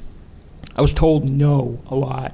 I was told that I probably wouldn't amount to too much, that I couldn't go to college, that I couldn't develop a trade or build a profession, and I did all of those things. I didn't do it alone. I did it because of this place called Biddeford. So I'm in the race because you probably will never ever meet someone that wants to give back to their city more than I do. And I don't say that in deference to Alan Cassavant. I believe very genuinely that he loves this city. I'm just trying to make the point that this is a very personal thing for me. So that said, I will say that my view and my motivation for getting into this race is all about making sure that we are on the right path and that we reprioritize. Thank you. Thank you. Mr. Cassavant, your opening statement, please. Thank you, and thank you everyone for being here. As many of you know, I'm a lifelong resident of Biddeford. I taught here for 35 years, and I think by teaching here for 35 years, it was foundational in my appreciation and understanding of the foundation of Biddeford. I served 18 years in the city council. I served 8 years in the legislature, and all those things paled in comparison and compared to the love that I have in terms of my job. I'm really, really proud for what I've accomplished. I shouldn't say the word my team has accomplished over the last 4 years. I got a great city staff. I have a superb council, and what we've seen in the last 4 years, unprecedented development and growth. We've seen $75 million worth of development of the mills ever since Maine Energy closed, and that was the catalyst. I think you have to understand, if you understand my whole philosophy, is that I really want Biddeford to be the destination city that I knew when I was young. I remember going on Main Street and seeing all the different shops and stuff, and I was always amazed by that. And I see that happening again. Forbes magazine, Maine magazine, Grow Smart Maine was here the other day. Everybody raving about this community. There is something that has happened in the last 4 years that outsiders are saying, my God, what has happened to Biddeford? When I attended the Grow Smart Maine convention, I talked to people who hadn't been in years, and they were shocked and amazed by it all. I'm proud of that. I'm proud of what we've accomplished, and I want to continue that in the next 2 years because I think we're creating a paradigm shift. We're breaking the stereotype of what Biddeford used to be. It's something new, it's something exciting, and I want to be an ongoing part of that rediscovery of our people, our workforce, our assets, everything about us, because it really, really is a great place in which to live, in which to work, and to play. Thank you. Thank you. So our first question, development is on the mind of many folks here in Biddeford. What are your thoughts on the development progress of the Mill District in places outside of downtown thus far? What would you like to see going forward for mill buildings not yet developed and for development of the former Merck site? Mr. Parento, would you like to start? Sure. I think that outside of the mill development, as you state the question, that's a very important thing to me. I think that there are four corners to Biddeford. I think that outside of the downtown district, downtown business corridor, if you will, there's room for a lot more development. Someone mentioned in the earlier debate when we talked about the Pate property, the possibility of expanding industrial park space. I think that that's a very good idea as well. I think that... Thank you. Mr. Cassavant? I think what you're going to see in the main energy site in the next few years is going to be unbelievable. We're anticipating between $100 and $150 million worth of development, and it's going to be multiple uses, retail, commercial, and residential. While we can't control mill development because that's part of the market forces at work, I think it's important to understand that when you look at our urban core, that's where the maximum amount of development can be. 1.2 million square feet of building space. Because of that, thank you. Public safety has been front and center this past term, including the sexual abuse case and heroin use. How will you approach these issues as mayor? Mr. Cassavant. What we've done over the last couple of years, of course, in terms of crime prevention is institute the street crimes unit, which I think is really fundamental, especially in terms of dealing with the drug issue. The City Council and I have been very, very affirmative in putting extra dollars towards the whole issue of police protection. I think we have a very good police department. I think the people in Biddeford are safe because of that. I think that a lot of the stuff that we have to do in terms of future work with the various people is to maximize the tax dollars that we have. Thank you. Mr. Parento? Well, I first will agree. I think we do have a very good police department. I don't think that they're being led correctly. I think that they're not really being focused and prioritized on the things that you mentioned in your question. I think the scourge of heroin, I think, you know, you mentioned sexual abuse, but there's all kinds of abuse in this city. There's elder abuse, there's, you know, everything from bullying to, you know, anything in between. I think that as mayor... Thank you. Mr. Cassavant, would you like to rebuttal to anything that Mr. Parento has brought up? I think that the key to understand is that in terms of the bullying issues, most of that will come out of the school department and educating the public. The heroin issue, one of the things that I did about a year ago is to institute a committee that was set up along with Ed Bilski from the University of New England, and it has about 20 members, including people from law enforcement, the educational community, the hospital, treatment facilities. And because it was mentioned in an earlier debate, this is a universal problem. It's a cultural problem. And the only way we're going to deal with it is to work collaboratively together. Thank you. Mr. Parento, do you have anything to add? The only thing that I would add is it's fine to have a commission, but you really have to have results. I'm not really big on being in a place where we have to wait for someone to dictate what we can do. This is our story. This is our city. We should be solving our own problem. Thank you. Thank you.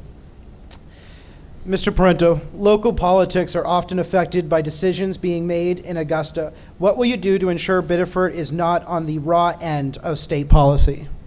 I think you have to have a very strong relationship with your state representation at the State House. Again, this actually piggybacks on my last comment, and that is that I think that we manage and we direct our own destiny in a lot of these things. I think a dependency on waiting for the state to dictate what we can and cannot do. I think you need to take a hard look at that. I think that we Thank can you. be forward-thinking. Mayor Cassavant. As I noted earlier, I served 8 years in the Maine legislature. I know the players, I know the system, but of course, they set the game plan in so many ways. For example, taxation. It's been talked about, for example, about changing the tax code to make it more fair for the residents of Biddeford. You can't do that. The state of Maine and the Constitution dictate what you can and can't do with taxes. So while we may want to have certain things to benefit the elderly or whatever it happens to be, you can't do it. Tax is dictated by the Maine Constitution, and so the only way you can change taxes is by getting the legislature. Thank you. Mr. Parento. I don't believe you can't do it. 15% of this population is at or below the poverty line. So you want to talk about the elderly, I'm happy to do so. Maybe that'll be a future question. But I think that we can blaze our own trail on a lot of these things. Thank you. Public bargaining has been a central focus this past term. Do you support public bargaining, and would you do anything different when it comes to resolving contractual disputes? We'll start with you, Mr. Cassavant. I do support public bargaining. Public bargaining is the essence of most communities. Over the last several weeks, of course, it imploded for a number of reasons, and many of the reasons were because, well, we were in transition, new city manager, but also because I think the tone that was developed became more difficult. In order to solve any issue in terms of contracts, you have to be able to talk.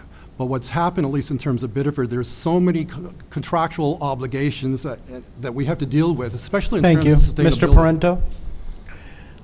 I am in favor of public bargaining. What I would do differently, I think you have to really wield the tools of diplomacy and timing.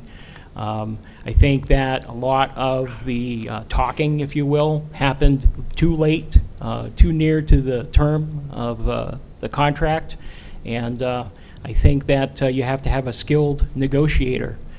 Short of that, really you're only paying somebody billable hours to just protract the negotiation. Thank you. Mr. Cassavant, anything in response? In order to change any contractual language, both parties have to agree to the change, and that's where it makes it difficult. So, for example, the city was very intent on sustainability. There were pieces of language in the contracts, and this goes back 20, 25, 30 years, that at the time were very cost-effective, but in the moment, very costly to the city. In order to bring both parties at the table, it was necessary to be able to give up something in order to gain something, and that's what we always have to do in terms of contracts. Thank you. Mr. Parento, would you like to close this question? I would close it by saying that I agree wholeheartedly that you have to be able to come to the table with what you must have and be willing to give up what is nice to have. But when you take a stance that is take it or leave it, you lose that ability, and that's how impasse happens. Thank you. The city of Biddeford hired a part-time economic development consultant, the former city manager. Why or why not is this a worthwhile investment? Mr. Parento, would you start, please? It is not a worthwhile investment. I think that the people that we have in place right now, Mr. Stevenson and his staff, do a fine job. And I really can't support, nor would I support that part-time position that you're talking about. Thank you. Mr. Cassavant? Absolutely needed. The rapidity of development since the closing of Maine Energy has exceeded all expectations. The reason why the city decided to allow John Bouvier to continue as a special projects manager was to resolve some of the ongoing issues. Daniel Stevenson does a remarkably good job, but all of a sudden he's balancing balls in the air, essentially juggling everything.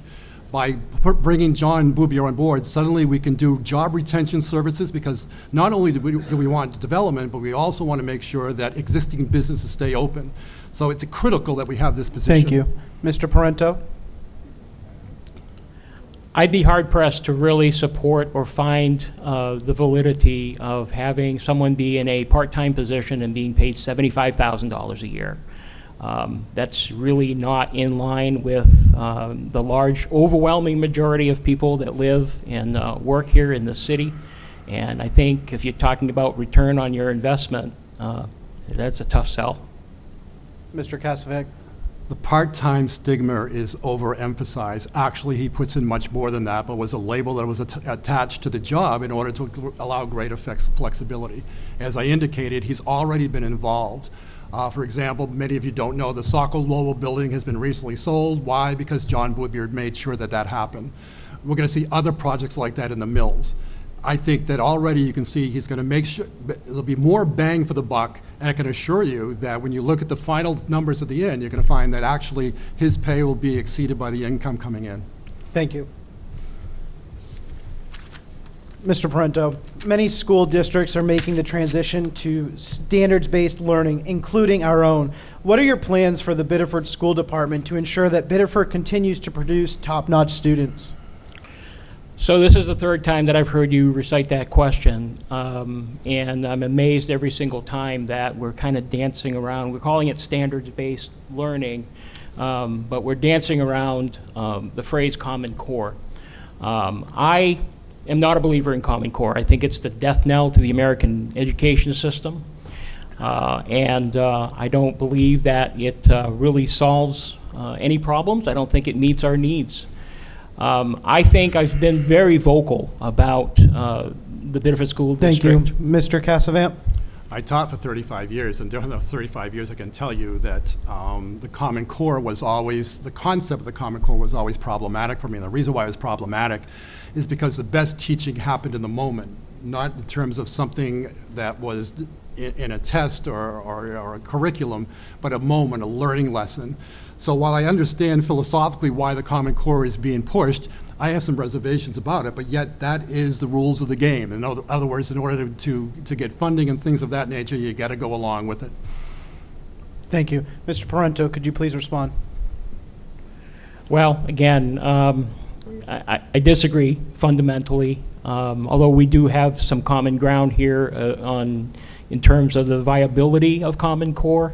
You know, the rules of the game, or the law of the land, however you want to talk about it, I think we still have room. I think we still have the ability to work with our representatives to, you know, find a better solution than Common Core. Thank you. Mr. Castanet, anything to close this question? Working with the representatives is critical, but one of the things, I served on the Education Committee, and again, when I went there, I was rather naive and thought that I could probably change the world in terms of the committee. And what I realized is that there are other forces at play, especially federal demands in terms of education. Then you have the regionalization of Maine. You have coastal Maine, you got northern Maine, you got southern Maine, all with different needs and all trying to pull together to try to determine what's best for education. I can assure you that in my view, again, the idea of testing the Common Core is problematic. Thank you. Mr. Cassavant, you have been criticized for what folks have labeled as high property taxes in unruly city council meetings. What is your response to those criticisms? Well, I got to tell you, my council is a very conservative council. There were a number of things that have happened over the past that has driven up the costs.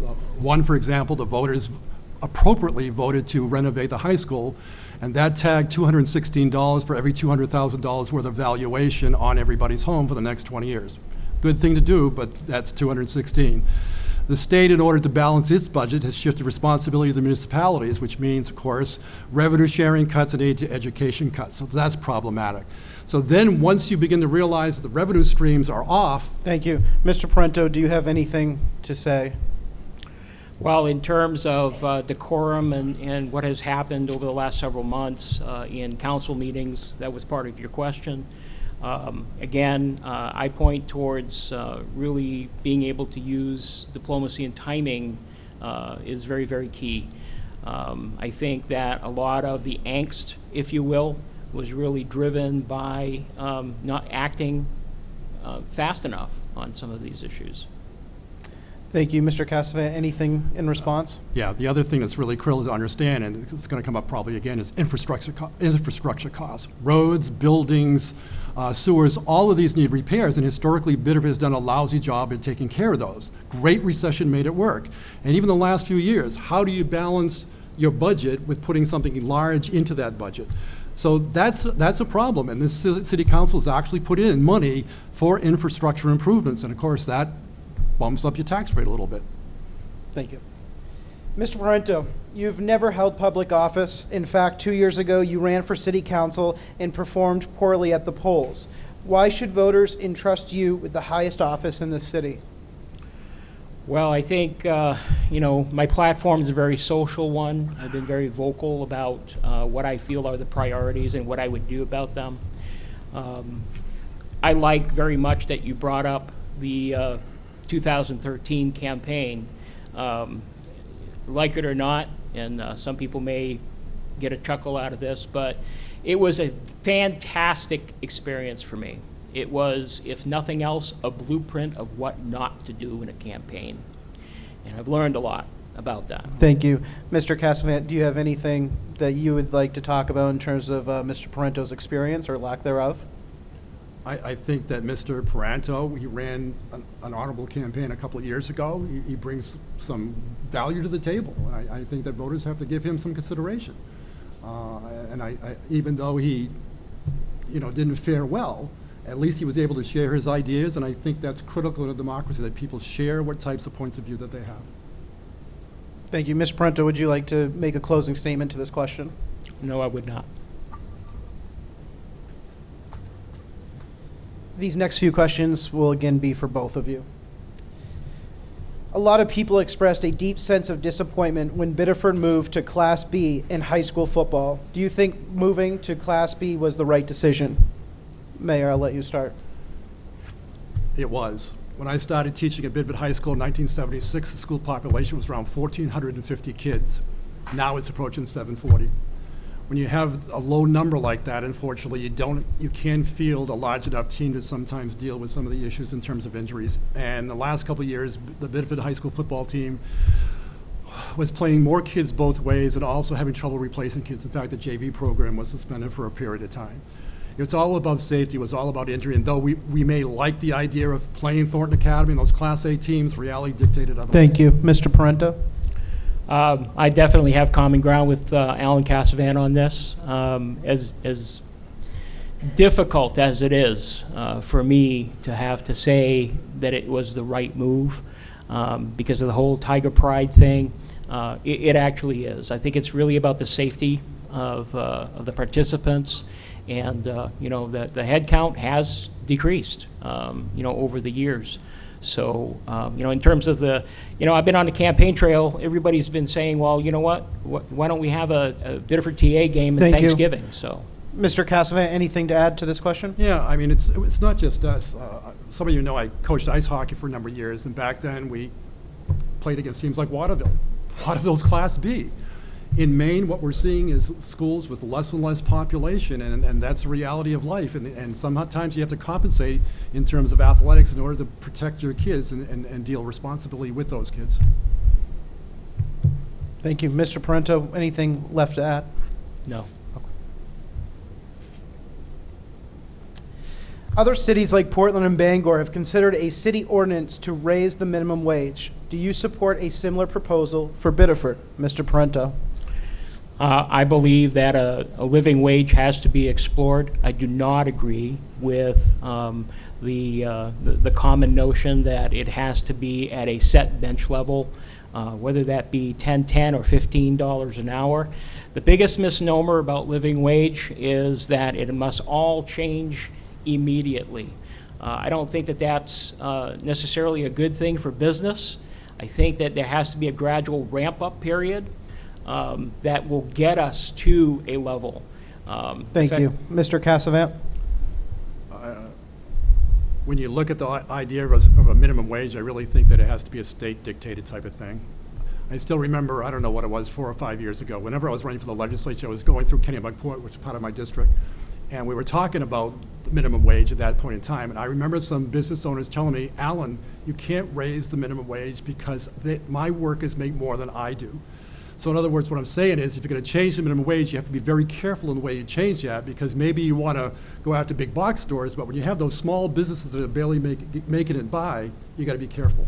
Mr. Parento, do you feel the same? I don't feel the same. You know, yes, I agree that there is an element where the state needs to be able to lead part of the way, but you know what? 3,000 people is about 15%, give or take a little bit, of the population here, at or below the poverty level. They're not making a living wage. They're not able to pay rent. They're not able to make all of their commitments without public assistance. So are we going to tell 3,000 people, well, we got to wait. We got to wait until something happens at the state level, something happens at the national level. Mr. Cassavant, anything left to add? But the catch is, there can be no wages unless there is business. So one of the things that you'd have to be very careful with, you don't want to create a situation in which you're competition with neighboring communities that might have no minimum wage as opposed to yours that does. I'll be very curious to see, for example, what happens with Portland. If Portland does bump up the minimum wage, what will be the implications? Does that mean certain businesses have to be driven out because they can afford to go to South Portland or Westbrook or whatever it happens to be? Again, the devil's in the details, so there are always unintended consequences that you have to think through before you just randomly say yes or no. Thank you. There was a proposal to release the names of those not paying their property taxes this past term. Do you support such a proposal and others like it, such as the one put forward by Lewiston's Mayor Bob McDonald to release the names of those on welfare? I'll start with you, Mr. Mayor. No, the council was opposed to that, and I was opposed to that. It just didn't make any sense. I mean, even though it's a public record, I think it was indicated during the council discussion, it seemed like a shaming that was unnecessary. People, especially in today's economy, they're struggling sometimes to make a payment, and I just don't, there's no reason to shame somebody with that. Mr. Parento, how do you feel? I absolutely do not agree with that as well. I don't think that shaming solves problems. You know, as someone who, as a younger man, was someone that was struggling, was never in a position where I couldn't pay my taxes or property. I didn't have property at that time in my life. But you know, I understand the stigma very well, very, very well. Matter of fact, I did things recently. I did the SNAP challenge. I understand what it's like to struggle. So, no, under no circumstances would I consider that. Thank you. Mr. Cassavant, anything to add? People on fixed incomes are obviously hurting in this economy. People who are poor are hurting on this economy. I've bumped into a number of people who are having trouble in terms of paying their taxes, and they readily admit that. And I think that, again, we as a city government and we as a people have to be very understanding of that and considerate. So the concept of publicizing names like that just doesn't bode well for me. Thank you. Mr. Parento, would you like to add anything to this question? No, I think that we should be investing in our people and not labeling them. Thank you. We have two questions from Facebook. The first one, Mr. Parento, I will let you start. What is the most important issue? What's the most important issue to you in this election? The most important issue is finding every way possible to decrease poverty in Biddeford, because poverty is really at the hub of a lot of different things, and people don't normally think about things about how poverty is related to being able to afford living here, how economic development can flourish. I can tell you scores of people on the campaign trail to a person have told me, you know what, it's great that new businesses are coming into the downtown area. Thank you. But I can't afford it. Mr. Cassavant? I think that the single most important issue is going to be taxation. In other words, striking a balance between services and the need for revenue generation. As I indicated earlier, there are quite a few people who are struggling, and of course, I've been told a number of times that Social Security is not going to be seeing an increase this year. So how do you balance that? How do you pay for infrastructure? How do you pay for services? Because everybody wants to see their taxes reduced, but yet the flip side of the coin is they don't want their services reduced.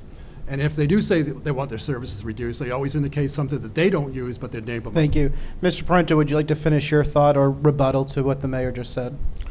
I would finish my thought by saying that, you know, there are many people that they're excited about some of the stuff that's happening in Biddeford, but the fact is that it'll be a very long time before they have any amount of discretionary cash where they'll be able to patronize some of these businesses or utilize some of these services. And I think that that's a very important priority.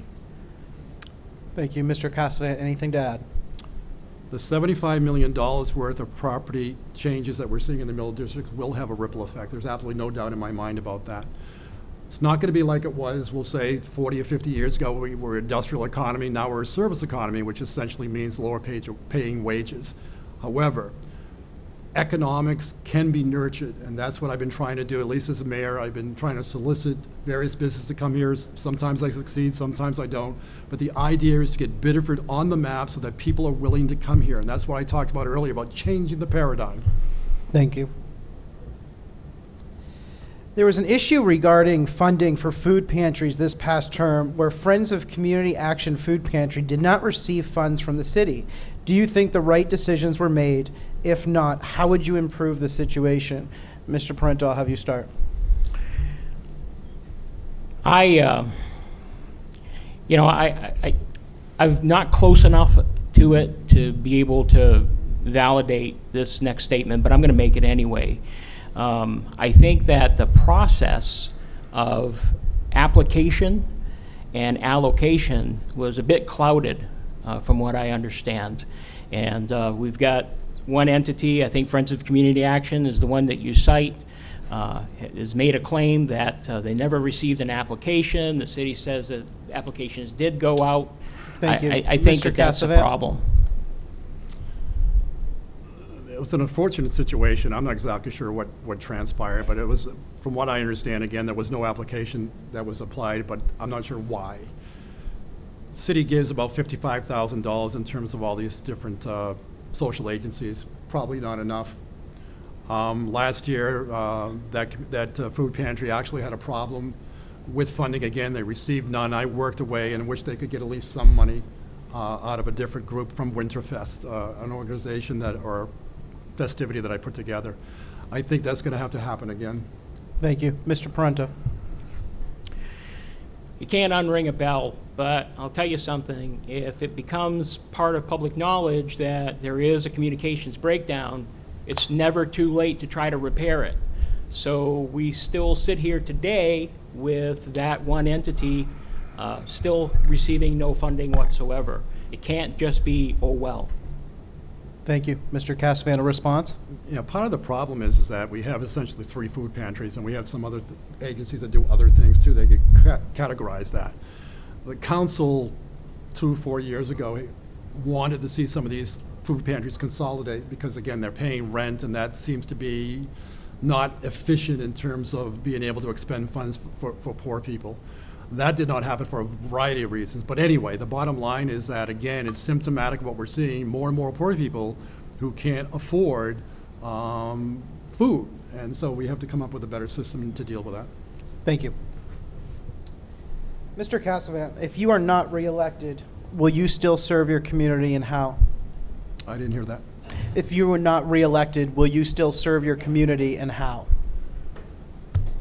I mean, I've been here for 63 years, and I love Biddeford, so obviously anybody that knows me knows that I always give back to this community, and I have no reason for not giving back to this community.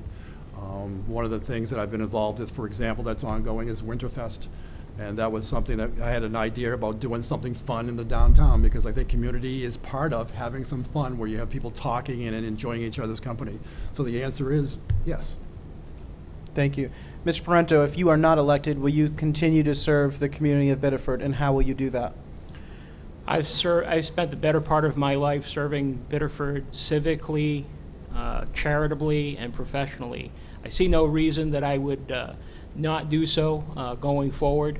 I got to tell you, I'm sitting in a pretty sweet spot right now. I've got a great life, I've got a great profession, I got a great family, and you know what, win or lose, I still walk away with all that. That is flippin' cool. Thank you. Mr. Castellan, anything to add? You know, I love being mayor. I think it's a great job because it's just so exciting at times. But also, I don't define myself as being a mayor. I define myself as a husband, I define myself as a son, I define myself as a brother and an uncle and all those different things. Family's important to me, community's important to me, so those are always my priority. And that's what I intend to keep, that sense of prioritize. Thank you. Mr. Parento, anything to close? No, I'm fine. Well, thank you both. I'm going to allot 2 minutes to both of you for a closing statement. Mr. Parento, I will start with you. I think I'd like to thank you for this opportunity. I'd like to thank everybody that came out to listen. And I understand that many of you through the Twitter feed and through Facebook and had the opportunity to submit questions. They were great questions, and kudos to you as our moderator. I think this election is probably one of the most important ones in a really long time, at least in my recent memory. I think we're at a very critical tipping point where we need to make some decisions. We need to make the decisions about where we're going and who's coming with us. I think that as long as you continue to focus and segment on only certain parts of the population, I think that your chances of success are gravely limited. I think that people that find themselves without a great deal of means or feel that they don't have a great deal of influence or voice, those are the silent segments of this city. And I think that it is a moral imperative, and I think that it is an economic imperative, that the only way that we're going to succeed is if everybody can benefit to some degree. With that said, it has been my distinct pleasure to campaign, to meet with you, to listen to everything. And believe me, some of these doors are pretty tough, I'll tell you that. Some people don't want to talk to you. Some people have invited me to dinner. I've moved furniture. Listen, it gets pretty crazy, right?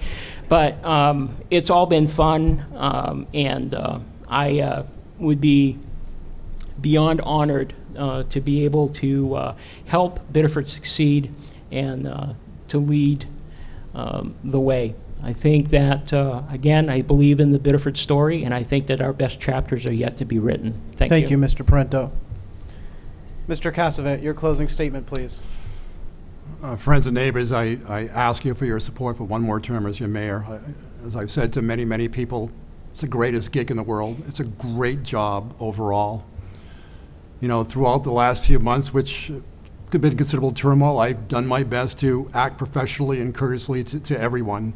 I tried to represent you as best I could. In fact, when I first became mayor, one of the city staff told me, Alan, in order to attract business to Biddeford, you have to act professionally and you have to bite your tongue, and I've tried to do that, and I think I've done that very well.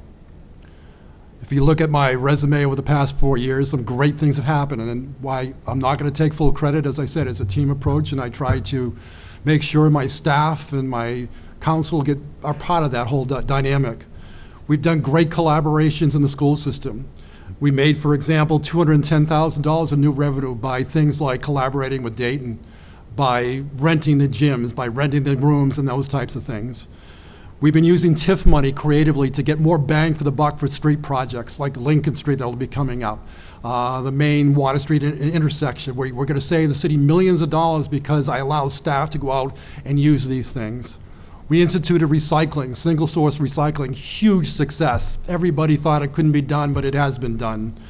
Dredging will be coming up. There's so many things that are exciting, and as I said a little while ago, if you look at the new businesses sprouting up, if you look at the different magazines, Down East, Maine Magazine, all these magazines talking about what a buzz Biddeford is, it says something. I am proud to be a member of this community. I'm proud to have lived here. I've always bragged about it. And I want to be able to continue to brag about it. As I said earlier, I want Biddeford to be a destination point, and I think we've nudged the shift into that direction. Go slowly, but I think that we've done that. And I think that if you allow me another 2 years, I can guarantee you that Biddeford will continue to prosper, and you'll do well in the next few years. Thank you very much. Put it together for your 2015 Biddeford mayoral candidates.